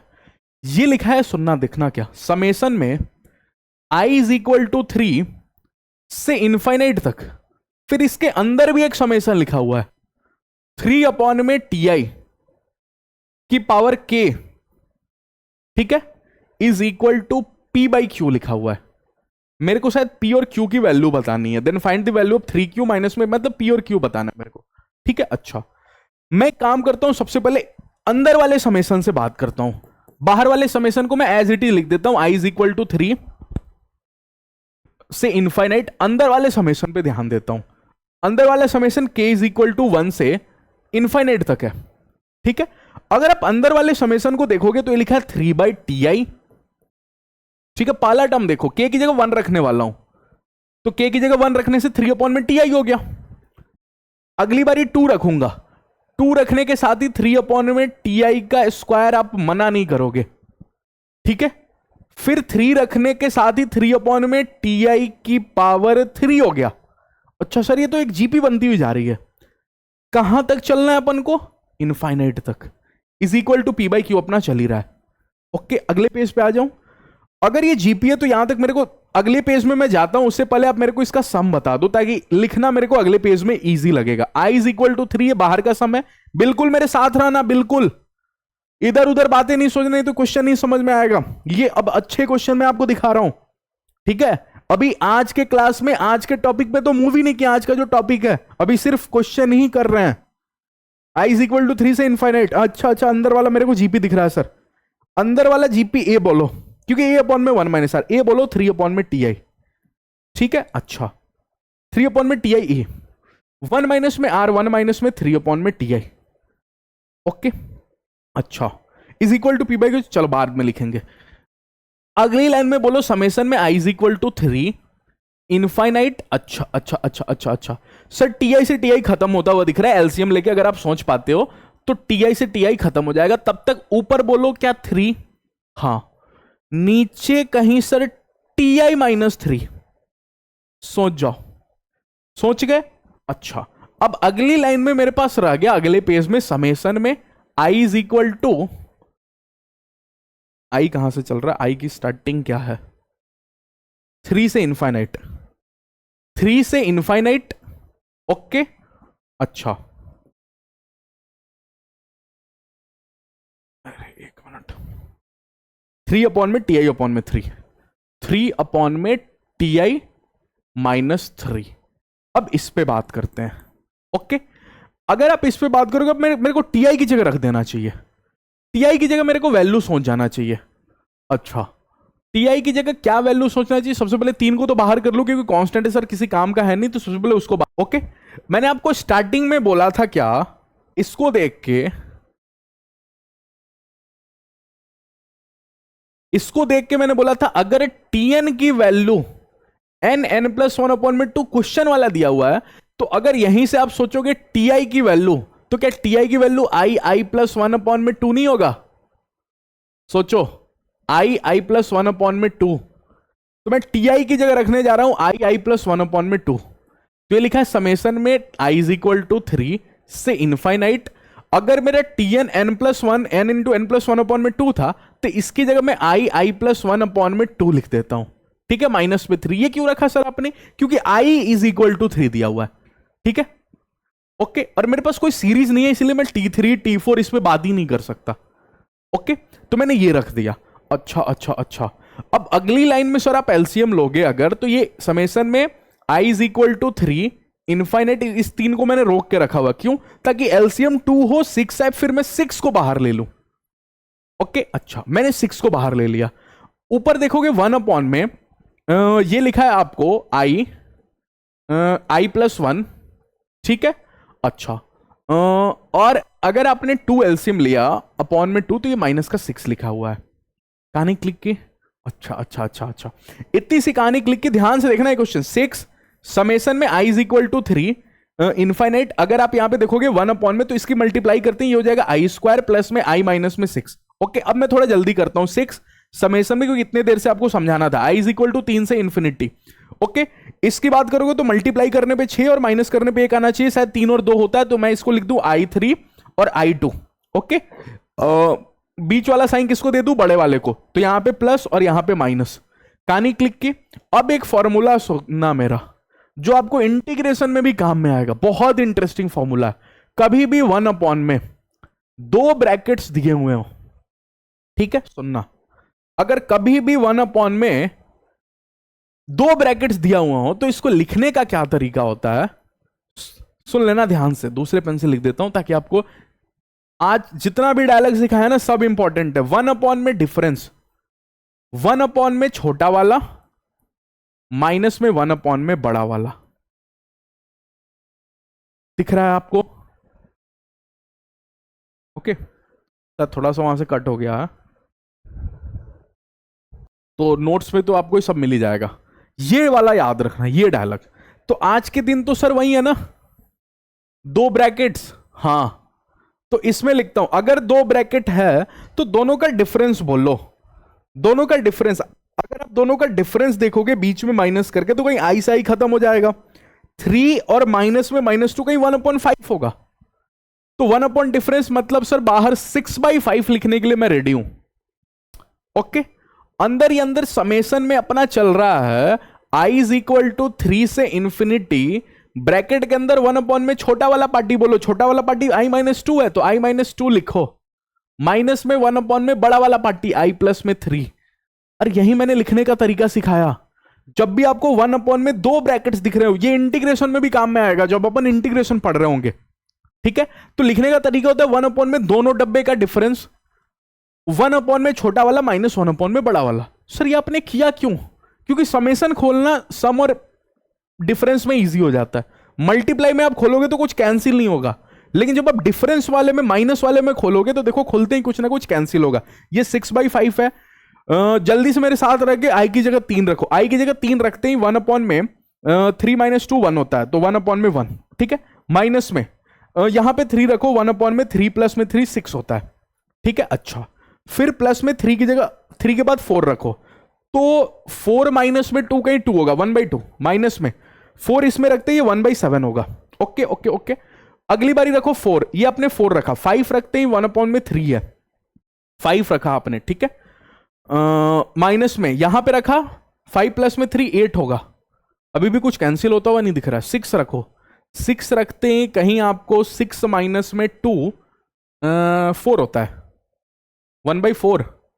माइनस में 1 अपॉन में 6 रखते हैं, 6 + 3 9 होता है, अभी भी कुछ कैंसिल नहीं हो रहा है क्या? एक बार चेक कर लूं। 3 - 2 1, ठीक है। 3 + 3 6, ठीक है। 4 रखा, 4 - 2 2 है, 4 + 3 7 है। 5 रखा तो 5 - 2 3 सही है। 5 रखा तो 5 + 3 8 सही है। 6 रखा तो 6 - 2 4 सही है, और 6 + 3 9 सही है। ये मैंने 3 रखा, 4 रखा, 5 रखा, 6 रखा, एक लास्ट 7 रख के देख ही लो भैया, कुछ कैंसिल तो अभी तक नहीं हो रहा है। 7 - 2 5, माइनस में 7 + 3 10। ओके ओके, इनको मैं ब्रैकेट में रखता हूं, अभी तक कुछ कैंसिल नहीं हो रहा है। लास्ट तक ये क्वेश्चन इंटरेस्टिंग है। ये 2 इसको रखा, फिर इसको, फिर इनको रखा, फिर इनको, कुछ और भी इसके आगे का भी खोल के एक लास्ट देख ही लेता हूं। अगर नहीं खुला, अगर नहीं कैंसिल हुआ, तो मैंने कैलकुलेशन में कुछ मिस्टेक किया होगा, ठीक है। अगर इसके बाद वाला खोलूं तो मैंने 3 रखा, 4 रखा, 5 रखा, 6 रखा, 7 रखा, 8 रखता हूं। 1 अपॉन में 8 - 2 6, 1 अपॉन में 6, माइनस में 8 रखते ही 1 अपॉन में 11। अब जाके मेरे को कहीं दिखा कि कुछ ना कुछ कैंसिल हो रहा है, देखो 1/6 1/6, अब जाके कैंसिल हुआ भैया। 1/6 ने 1/6 को डिलीट कर दिया, सुनना, ठीक है। लेकिन सर और भी तो कुछ हुआ, तब मैंने आपको सिखाया था। अगर देखो लास्ट टर्म्स यहां से रिपीटेशन चालू हो रहा है, अगला जब आप खोलोगे ना, तो कहीं 1/7 भी कैंसिल हो जाएगा, ठीक है। आप अगला मान जाओ, आपने 3 रखा, 4 रखा, 5 6 7 8 रखा, आप 9 रखोगे तो 9 - 2 7 होगा, 1/7 को खत्म करेगा। 10 रखोगे तो 1/8 को खत्म करेगा। 11 रखते ही 11 माइनस 2 1/9 को खत्म करेगा। 12 रखते ही 12 माइनस 2 10 1/10 इसको खत्म करेगा। सब खत्म हो जाएगा, सिर्फ स्टार्टिंग के 1 2 3 4 5 5 टर्म रह जाएंगे। तो इसको फाइनली आप लिख सकते हो 6/5। ठीक है, अच्छा क्वेश्चन था, 6/5। और यहां आप देखोगे 1 प्लस में 1/2, 1 प्लस में 1/2 प्लस में 1/3 प्लस 1/4 प्लस 1/5 प्लस में 1/3 प्लस में 1/4 प्लस में 1/5, ये आप कर लेना भैया। ठीक है, मैं अगले क्वेश्चन मूव कर जाता हूं। तो देखो बहुत अच्छा क्वेश्चन था, बहुत इंटरेस्टिंग क्वेश्चन था। ओके, क्या आगे सबसे पहले मैंने इस समेशन पे ध्यान दिया, तो ऐसे दो समेशन वाले क्वेश्चन को ध्यान रखना। सबसे पहले अंदर वाले समेशन को खोलना है, फिर बाहर वाले समेशन पे ध्यान देना है। ठीक है, तो इस क्वेश्चन को स्टार बना लेना, इसको 2-3 बार ऐसे क्वेश्चन जरूर प्रैक्टिस करना। चलो अब आ गया अगला टॉपिक, ज्योमेट्रिक मीन। बहुत जल्दी से इसको कंप्लीट करूंगा क्योंकि अर्थमेटिक मीन का जस्ट आपको, अर्थमेटिक मीन में सम और डिफरेंस में डील करते हैं, इसमें मल्टीप्लाई और डिवाइड में। अगर आपको 3 नंबर्स के बीच में अर्थमेटिक ज्योमेट्रिक मीन पता करना हो तो कितने लोगों को पता चल गया? सर ए बी सी की आप बात करोगे। ठीक है, अपन ने दो लोगों के बीच में, ए और सी के बीच में, इसको एक ज्योमेट्रिक मीन बैठा दिया, बी को बिठा दिया। मैं लिख देता हूं यहां पे, B is the geometric mean between A and C. A और सी के बीच का जो ज्योमेट्रिक मीन है वो B है। तो इसीलिए टॉपिक का नाम है finding one geometric mean between दो नंबर। दो नंबर के बीच में अपन एक ज्योमेट्रिक मीन की बात कर रहे हैं। ठीक है, तो कितने लोगों को पता चला? अगर तीनों को अपन बिठा रहे हैं तो कुछ इस प्रकार से बिठाते कि तीनों के तीनों जीपी में हो। अगर 3 नंबर जीपी में कान खड़े हो गए बच्चे के, उसने B² is equal to AC कर दिया। क्योंकि मैंने आपको पढ़ाया जब भी 3 नंबर जीपी में सुनो, बीच का स्क्वायर मिडिल वाले का स्क्वायर इज इक्वल टू पास वाले का मल्टीप्लीकेशन। ठीक है, तो अगर sir B² is equal to AC, अपन को B की वैल्यू पता करनी होती है तो B is equal to root में AC। ओके, कहानी क्लिक की? तो ये फॉर्मूला सर काम का है। हां, जब भी आपको एक ज्योमेट्रिक मीन पता करना हो तो जिनके बीच में बिठाया उनका स्क्वायर रूट कर दो। ठीक है, बी कौन है? ज्योमेट्रिक मीन, जिसको बिठाया। AC कौन है? जिनके बीच में बिठाया। ये ध्यान होना चाहिए। ओके, चलिए n लोगों को बिठाते हैं।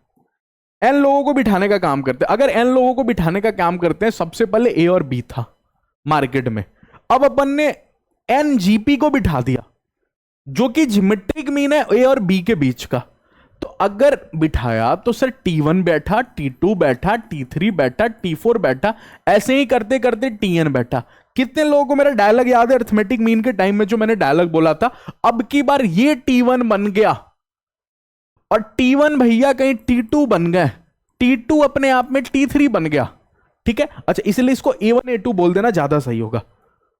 A1 A2 बोलना इसको ज्यादा सही होगा। जो जीपी के मेरे टर्म्स थे पहले वाले, A1 अपने आप में कहीं T1 बन गया, A2 अपने आप में T3 बन गया, वैसे ही A3 की बात करोगे तो ये T4 बन चुका है।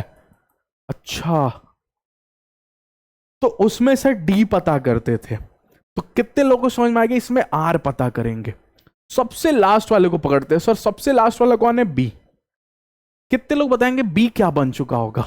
सर ये T1 है तो ये मेरा सबसे लास्ट वाला Tn+2 बन चुका होगा। अरे सोच के देखो, टोटल n+2 टर्म्स, तो सबसे लास्ट वाला Tn+2। हाँ सर, B अपने आप में Tn+2 है। और अगर ये सबके सब जीपी में है तो आप सर मना नहीं करोगे कि सबसे लास्ट वाला टर्म कहीं अपने आप में A R⁴n होता था। अरे R⁴n होता था या n+1 होता था? सोच के बताओ। A² दूसरे पे बैठे हो तो A2। ठीक है, एक n होता था, ARn होता था सबसे लास्ट वाला, तो n+2। Okay okay okay okay, तो कहीं आप यहां से दिमाग लगाओगे तो B/A is equal to R⁴n+2।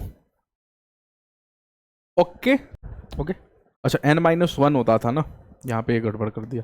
Rn-1 होता था सबसे लास्ट टर्म, तो n की जगह क्या है? n+2, n+2 -1, तो यहां पे हो गया n+2 -1। ठीक है, तो ये लिखा होगा आपको B/A, और अगर यहां से डिग्री 2 होती है तो उधर जाने पे 1/2 हो जाती है, तो ये हो गया आपको 1 में n+1 is equal to r। अब मेरे पास कॉमन रेशियो आ गया, कॉमन रेशियो आ गया तो मैं पूरी की पूरी सीरीज बता सकता हूं आपके पास, क्योंकि r की वैल्यू आ गया। ठीक है, ओके, r की वैल्यू ये आ गया, उसमें d निकालते हैं, इसमें r निकालते हैं। b और a कौन है, जिनके बीच में बिठाया। n कौन है, n बताओ कौन है, n का मतलब क्या, कितने अर्थमेटिक मीन आपने बिठाए। n का मतलब लिख देता हूं, कितने अर्थमेटिक मीन बिठाए। अगर सामने वाला बोल रहा है 10 अर्थमेटिक मीन बिठाया हूं मैं a और b के बीच में, तो n की वैल्यू 10 है। चलिए, क्वेश्चन आपको समझा देगा, इसीलिए मैं बोला इसको बहुत फास्ट मूव करेंगे। Product of N geometric mean, product कैसे निकालते हैं सुनना। ये टॉपिक देखो उतना इंपॉर्टेंट नहीं, इसलिए मैं आपको फास्ट भी मूव कर जा रहा हूं। अगर a और b के बीच में बात करोगे, अपन ने a1 को बिठाया, a2 को बिठाया, a3 को बिठाया, ऐसे ही करते हुए सबसे लास्ट वाला बोलो ar की पावर n-1 होता है, इसके पहले वाला बोलो ar की पावर n होता है। ठीक है, a3 लिखा ना, तो सबसे लास्ट वाले को an लिख देता हूं, an लिख देता हूं, ar n-1 क्यों लिखना। ठीक है, an लिख देता हूं, सबसे लास्ट वाला an होता है। ओके, अब सभी के प्रोडक्ट की बात हो रही है। अब इसमें जो कॉन्सेप्ट काम करता है, उसमें से सम वाला था, सम के टाइम में कॉन्सेप्ट काम करता है कि सबसे फर्स्ट और लास्ट वाले का सम, ओके, सेकेंड और सेकेंड लास्ट के सम के बराबर होता है। एपी के टाइम में मैंने प्रॉपर्टी सिखाया था। जीपी का प्रोडक्ट प्रॉपर्टी होता है कि फर्स्ट एंड लास्ट का प्रोडक्ट, फर्स्ट एंड लास्ट का product, okay, second and second last के प्रोडक्ट के बराबर होता है। सेकेंड एंड सेकेंड लास्ट के प्रोडक्ट के बराबर होता है। ऐसे ही करोगे थर्ड एंड थर्ड लास्ट के बराबर होगा, थर्ड एंड थर्ड लास्ट का प्रोडक्ट, एंड सो ऑन। तो कितने लोगों को समझ में आ गया सर, फर्स्ट एंड लास्ट का तो ए बी है, okay, is equal to second and second last की बात करोगे तो सर कहीं ए वन अपना कहीं ए है, ओके, इनटू में सेकेंड लास्ट कहीं क्या होगा मेरा, सेकेंड लास्ट मेरा कहीं ए एन है, ए एन कहीं सर अपने आप में ए आर n-1 है। हाँ ठीक है, अगर ऐसे ही करते इज इक्वल टू चलोगे, अपन किसकी प्रोडक्ट ढूंढ रहे हैं, प्रोडक्ट ढूंढ रहे हैं अपन सर ए इंटू में a1 इंटू में a2, ऐसे ही करते हुए an तक का प्रोडक्ट ढूंढ रहे हैं इंटू में b, ये सबकी मल्टीप्लाई कर दी अपन ने, is equal to this, okay. अच्छा, अगर इसकी बात करोगे, मेरे पास n+2 लोग थे जो ए बी के जोड़े में आ गए, अरे ए और बी का मल्टीप्लाई ए है, फिर इसका और इसका मल्टीप्लाई भी ए बी के ही बराबर है, तो मेरे पास टोटल कितने ए बी आ जाएंगे बताओ, जल्दी से बताओ, टोटल कितने ए बी आ जाएंगे। n+1 नहीं n+1/2, सॉरी n+2/2, दिमाग लगाओ, टोटल मेरे पास n+2 लोग थे, लेकिन दो दो लोग जोड़े में बना दिए, तो n+2/2। अरे आप 2 × 2 × 2 × 10 बार कर रहे हो तो 2⁻10 होगा ना, तो आप ए बी की मल्टीप्लाई कितनी बारी कर रहे हो, n+2 बार नहीं, n+2/2 बार, क्योंकि दो दो लोग तो जोड़े में आ जा रहे हैं ना, तो टर्म्स हो गए n+2/2, तो आप ए बी को मल्टीप्लाई कर रहे हो n+2/2 बारी, तो आंसर हो जाएगा ए बी की power n+2/2 is equal to ये सारे लोग a इंटू में a1 इंटू में a2 इंटू में करते हुए an इंटू b तक, ओके। अगर आप इसको फर्दर सॉल्व करते हो, ओके, तो ये लिखा है आपको ए बी की पावर,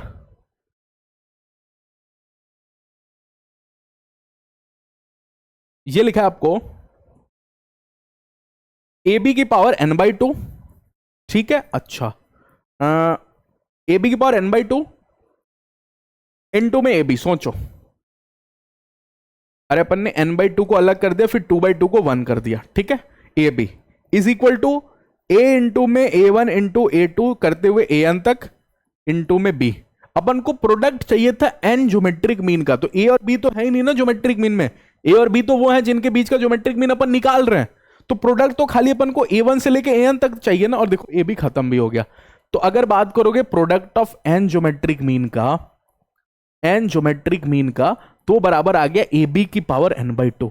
अगर आप ए बी की पावर n/2 को देखोगे तो ये लिखा है रूट ए बी की पावर n। अब जल्दी से बताओ रूट ए बी कौन है, arithmetic mean between two numbers. तो product of N geometric mean जो हुआ, product of N geometric mean जो हुआ, वो बराबर हो गया geometric mean between two numbers, की पावर n। कहानी क्लिक की, नहीं क्लिक की, ये उतना इंपॉर्टेंट नहीं है, इसके क्वेश्चंस भी आपको एग्जाम में नहीं पूछे जाएंगे, रेयरली पूछा जाएगा। ओके चलिए, बोला there are 5 geometric mean between 1/3 and 243, find third geometric mean. 1/3 and 2/3 के बीच में 5 ज्योमेट्रिक मीन इंसर्ट किए गए, आपसे थर्ड ज्योमेट्रिक मीन पूछ रहा है। तो मैंने आपको अर्थमेटिक मीन के टाइम में बहुत अच्छे से सिखा दिया था, इसीलिए इस बार फास्ट मूव कर गया। थर्ड ज्योमेट्रिक मीन मतलब A3। A3 सर अपने आप में T4 हो चुका होता है, सभी लोग एक एक टर्म आगे बढ़ चुके होते हैं। A3 T4 बन चुका होता है, A4 T5 बन चुका। T4 की वैल्यू बताओ, ज्योमेट्रिक मीन है तो सब जीपी में, तो A इंटू R3, R की पावर 3 यही होगा ना, R cube, A R square AR cube, T4 मेरा AR क्यूब होगा। अच्छा, A की वैल्यू बोलो, सबसे पहला टर्म 1/3 है, सबसे आखिरी टर्म 243 है, तो 1/3। आर की वैल्यू कैसे सोचे सर, आर निकालने के लिए तो सिखा रखा है ना आपने ज्योमेट्रिक मीन के टाइम में। आर की वैल्यू क्या होती है, B/A, सबसे लास्ट वाला टर्म 243 अपॉन में 1/3 की पावर कितना होता था, 1 अपॉन में n+1। सोचो सोचो सोचो, 1 अपॉन में n+1, हाँ दैट इज आपको 5 + 1 6। इसको अगर आप देखोगे तो ये ऊपर जाएगा 3 की पावर 6 हो जाएगा, 1 अपॉन में 6, 6 से 6 खत्म, आर की वैल्यू आ रही है 3। ओके, अगर आप आर की वैल्यू 3 यहां पे रखते हो तो ये हो गया 3 की पावर 3, तो आंसर इज 9। ओके, कहानी क्लिक की। चलिए अगले क्वेश्चन में मूव करते हैं। Relation between roots of quadratic equation, arithmetic mean और ज्योमेट्रिक मीन, ये अपन नेक्स्ट क्लास में पढ़ लेंगे, मैं अभी पढ़ा देता हूं। चलो अभी अपन 15-20 मिनट तो पढ़ ही सकते हैं। चलिए इसको ध्यान से देखते हैं। अगर आप एक क्वाड्रेटिक इक्वेशन को देखोगे तो क्वाड्रेटिक इक्वेशन आपको, क्योंकि रूट्स का बात किया है, तो अगर रूट्स का बात किया तो रूट्स को अगर आप देखोगे तो x² minus alpha plus beta x plus में अल्फा बीटा ऐसे लिखते हैं रूट्स को। ध्यान से सुनना मेरी बातों को, इस टॉपिक को, जिसमें अल्फा और बीटा आप बोल रहे हो इसके रूट्स हैं, अल्फा और बीटा इसके रूट्स हैं। अच्छा ठीक है सर, अगर अल्फा और बीटा अगर इसके रूट्स हैं, किसी दिन मेरे को अर्थमेटिक मीन ऑफ रूट्स पता करना पड़ेगा, रूट्स के बीच में एक अर्थमेटिक मीन, तो कितने लोग सोच के बता देंगे सर रूट्स के बीच में जो एक अर्थमेटिक मीन होगा उसको अपन ने ए बोल दिया, तो ए की value sir alpha plus beta by 2 होगा क्या? एक अर्थमेटिक मीन निकालने का तरीका, अल्फा और बीटा के बीच में मैंने बोला जो अर्थमेटिक मीन है वो ए है, यहां पे मैं बोल देता हूं। ओके, रूट्स के बीच में बिटवीन में हमने एक अर्थमेटिक मीन बिठाया। सारी कहानियां मैं लिख देता हूं ताकि आपको नोट्स में बाद में, क्योंकि लेक्चर नहीं देखना पड़ेगा आपको, बाद में आपका नोट्स ही टीचर होगा, तो वही सब पढ़ोगे, उसी से आप समझोगे। रूट्स के बिटवीन में अपन ने एक अर्थमेटिक मीन बिठाया, ठीक है, बिठाया, जिसको अपन ने ए बोला। ओके, और इन्हीं रूट्स के बीच में अपन ने ज्योमेट्रिक मीन भी बिठाया, एक ज्योमेट्रिक मीन बिठाया। ओके, जिसको अपन ने कैपिटल जी बोला। तो अगर आप अल्फा बीटा को देखोगे तो अल्फा बीटा के बीच में कहीं मेरा ए भी बैठ चुका है और अल्फा बीटा के बीच में मेरे को जी भी बिठाना है, ठीक है। तो अगर मैं इस ए की वैल्यू आपसे पूछूं तो ए की वैल्यू आप दोनों का सम डिवाइडेड बाय 2 बोलोगे, क्योंकि एक अर्थमेटिक मीन बिठाना मतलब उसकी वैल्यू होती है दोनों का सम जिनके बीच में बिठाया अपॉन में 2। अच्छा ठीक है sir, arithmetic mean of geometric mean of roots बताओ सर। मतलब अगर कल को मेरे को ज्योमेट्रिक मीन बिठाने की जरूरत पड़ेगी रूट्स के बीच में, तो उस ज्योमेट्रिक मीन की वैल्यू क्या होगी, जिसको बिठाया उसकी वैल्यू पूछ रहा हूं आपसे, जी की वैल्यू सर अल्फा बीटा का स्क्वायर रूट। अच्छा, अब बच्चे ने बड़ा ध्यान से देखा कि सर अल्फा प्लस बीटा कहीं मेरे को यहां पे दिख रहा है, क्यों ना सर मैं अगली लाइन में अल्फा प्लस बीटा को 2a बोल दूं, इससे क्या फायदा होगा मेरे को सर, यहां पे क्यों ना अल्फा बीटा को g² बोल दूं, इससे क्या फायदा होगा सर मेरे को ये करने से? ये फायदा होगा मेरे को कि इसी क्वाड्रेटिक इक्वेशन को अगर मैं चाहूं तो x² माइनस में अल्फा प्लस बीटा की जगह मैं 2ax लिख सकता हूं। अच्छा, प्लस में अल्फा बीटा की जगह g² लिख सकता हूं। सर मैं दुनिया को यह बात बोल सकता हूं क्या कि ये जो क्वाड्रेटिक इक्वेशन मैंने लिखा, ये मैंने quadratic equation in the form of arithmetic mean and geometric mean लिख दिया। हाँ, किसके arithmetic mean and geometric mean? Of roots. किसके अर्थमेटिक मीन और ज्योमेट्रिक मीन? किसी के तो होंगे, रूट्स के अर्थमेटिक मीन और ज्योमेट्रिक मीन के फॉर्म में दे दिया। अच्छा, मतलब सर अगर 2 और 3 अर्थमेटिक मीन मेरे को पता हो रूट्स के, तो मैं क्वाड्रेटिक इक्वेशन लिख सकता हूं। हाँ, अगर रूट्स पता हो तो क्या मैं रूट्स के अर्थमेटिक मीन और ज्योमेट्रिक मीन बता सकता हूं? हाँ। कहानी क्लिक की तो मैंने क्वाड्रेटिक इक्वेशन को, क्वाड्रेटिक इक्वेशन उसके रूट्स के अर्थमेटिक मीन और ज्योमेट्रिक मीन के फॉर्म में लिख दिया। लेकिन इंपॉर्टेंट बात कि यहां पे कोफिशिएंट 1 है, लीडिंग कोफिशिएंट 1 है, तो लीडिंग कोफिशिएंट को हमेशा 1 करके ही कंपेयर करना। ओके, चलिए, अगर कुछ क्वेश्चन है तो यहां पे arithmetic mean and geometric mean of a quadratic equation 10 and 8 respectively, find quadratic equation. तो ए की वैल्यू बोलो कितनी दी हुआ है? 10। जी की वैल्यू बोलो कितना दिया हुआ है? 8। मेरे पास जो क्वाड्रेटिक इक्वेशन बनती है एक्स स्क्वायर माइनस में 2ax, तो 2 इंटू 20 इंटू एक्स, ठीक है। प्लस में जी स्क्वायर, प्लस में क्या होता है? जी स्क्वायर, तो जी स्क्वायर मतलब 8 स्क्वायर 64। सर ये याद करना है क्या? ये याद करना है क्या? कर लिए तो बहुत अच्छी बात है, नहीं भी किए तो ऑब्जर्व आप कर ही लोगे जैसे मैंने आपको सिखाया। इसलिए मैं पहले से लिख के नहीं लाता हूं, आपको सब चीज समझाता हूं ताकि आपको समझ में आए कि एग्जाम में भी आप ऐसे सोचना है, कितने मिनिमम फॉर्मूला स्टोर करना है अपने माइंड में, ठीक है। Find arithmetic mean and geometric mean of a root. सबकी बारी आपके सामने क्वाड्रेटिक इक्वेशन दे दिया, लेकिन मैंने आपको क्या बोला है? लीडिंग कोफिशिएंट 1 करके कंपेयर करना। तो एक्स स्क्वायर माइनस 5/2x लिखा है सर ये, प्लस में 3/2 इक्वल टू 0 लिखा है, ठीक है। अब सामने वाला आपसे अर्थमेटिक मीन और ज्योमेट्रिक मीन पूछ रहा है रूट्स के। तो अगर इस क्वाड्रेटिक इक्वेशन को अगर आप देखोगे तो x square minus 2ax plus में जी की याद आएगी आपको, ठीक है, जिसमें से आपको नजर आएगा कि कहीं ना कहीं सर 2a की जगह 5/2 बैठा है, तो मेरा a सर 5/4 है। हाँ, और अगर सर मैं g की जगह देखूं, सॉरी जी नहीं, जी स्क्वायर होता था, ओके, अगर मैं जी स्क्वायर की जगह देखूं तो मेरे को 3/2 नजर आएगा, तो g की वैल्यू √3/2 दिखेगा मेरे को। ओके, तो सिंपल सा क्वेश्चन है सर। तो कितने लोगों को समझ में आ गया कि अगर कल को arithmetic mean and geometric mean कोई दे दे रूट्स का, तो मैं क्वाड्रेटिक इक्वेशन लिख सकता हूं। ये मैंने लिख दिया क्वाड्रेटिक इक्वेशन। अगर मेरे पास ए और जी की वैल्यू आप दे दोगे, रूट्स के अर्थमेटिक मीन और ज्योमेट्रिक मीन दे दोगे, तो मैं क्वाड्रेटिक इक्वेशन लिख दूंगा, ठीक है। और अगर उल्टा क्वाड्रेटिक इक्वेशन दे दोगे तो मैं रूट्स के अर्थमेटिक मीन और ज्योमेट्रिक मीन भी पता करके आपको बता दूंगा, ठीक है। चलिए अगला क्वेश्चन। और कितने क्वेश्चन? प्रॉपर्टीज ऑफ जीपी भी है क्या? ओके, चलिए लास्ट क्वेश्चन है शायद इस क्लास के, इसके बाद प्रॉपर्टीज ऑफ जीपी फिर खत्म। बोला P and Q R 2 geometric mean between 2 numbers and A is 1 arithmetic mean of the same number. इसकी वैल्यू आपसे पूछा है। बोला है P and Q R 2 geometric mean between 2 number 0 0 0। P और क्यू 2 ज्योमेट्रिक मीन है बिटवीन 2 नंबर, नंबर नहीं दिया सर, तो नंबर में खुद से ए और बी मान लूं। हाँ, पी और क्यू कौन है? इनके बीच में बैठे हुए ज्योमेट्रिक मीन, ठीक है। अच्छा, पी और क्यू कौन है? ए और बी के बीच में बैठे हुए geometric mean, geometric mean between A and b. अच्छा, ठीक है सर। अब सामने वाला सर मेरे से पी और क्यू नहीं मांग रहा, पी क्यूब और क्यू क्यूब मांग रहा है।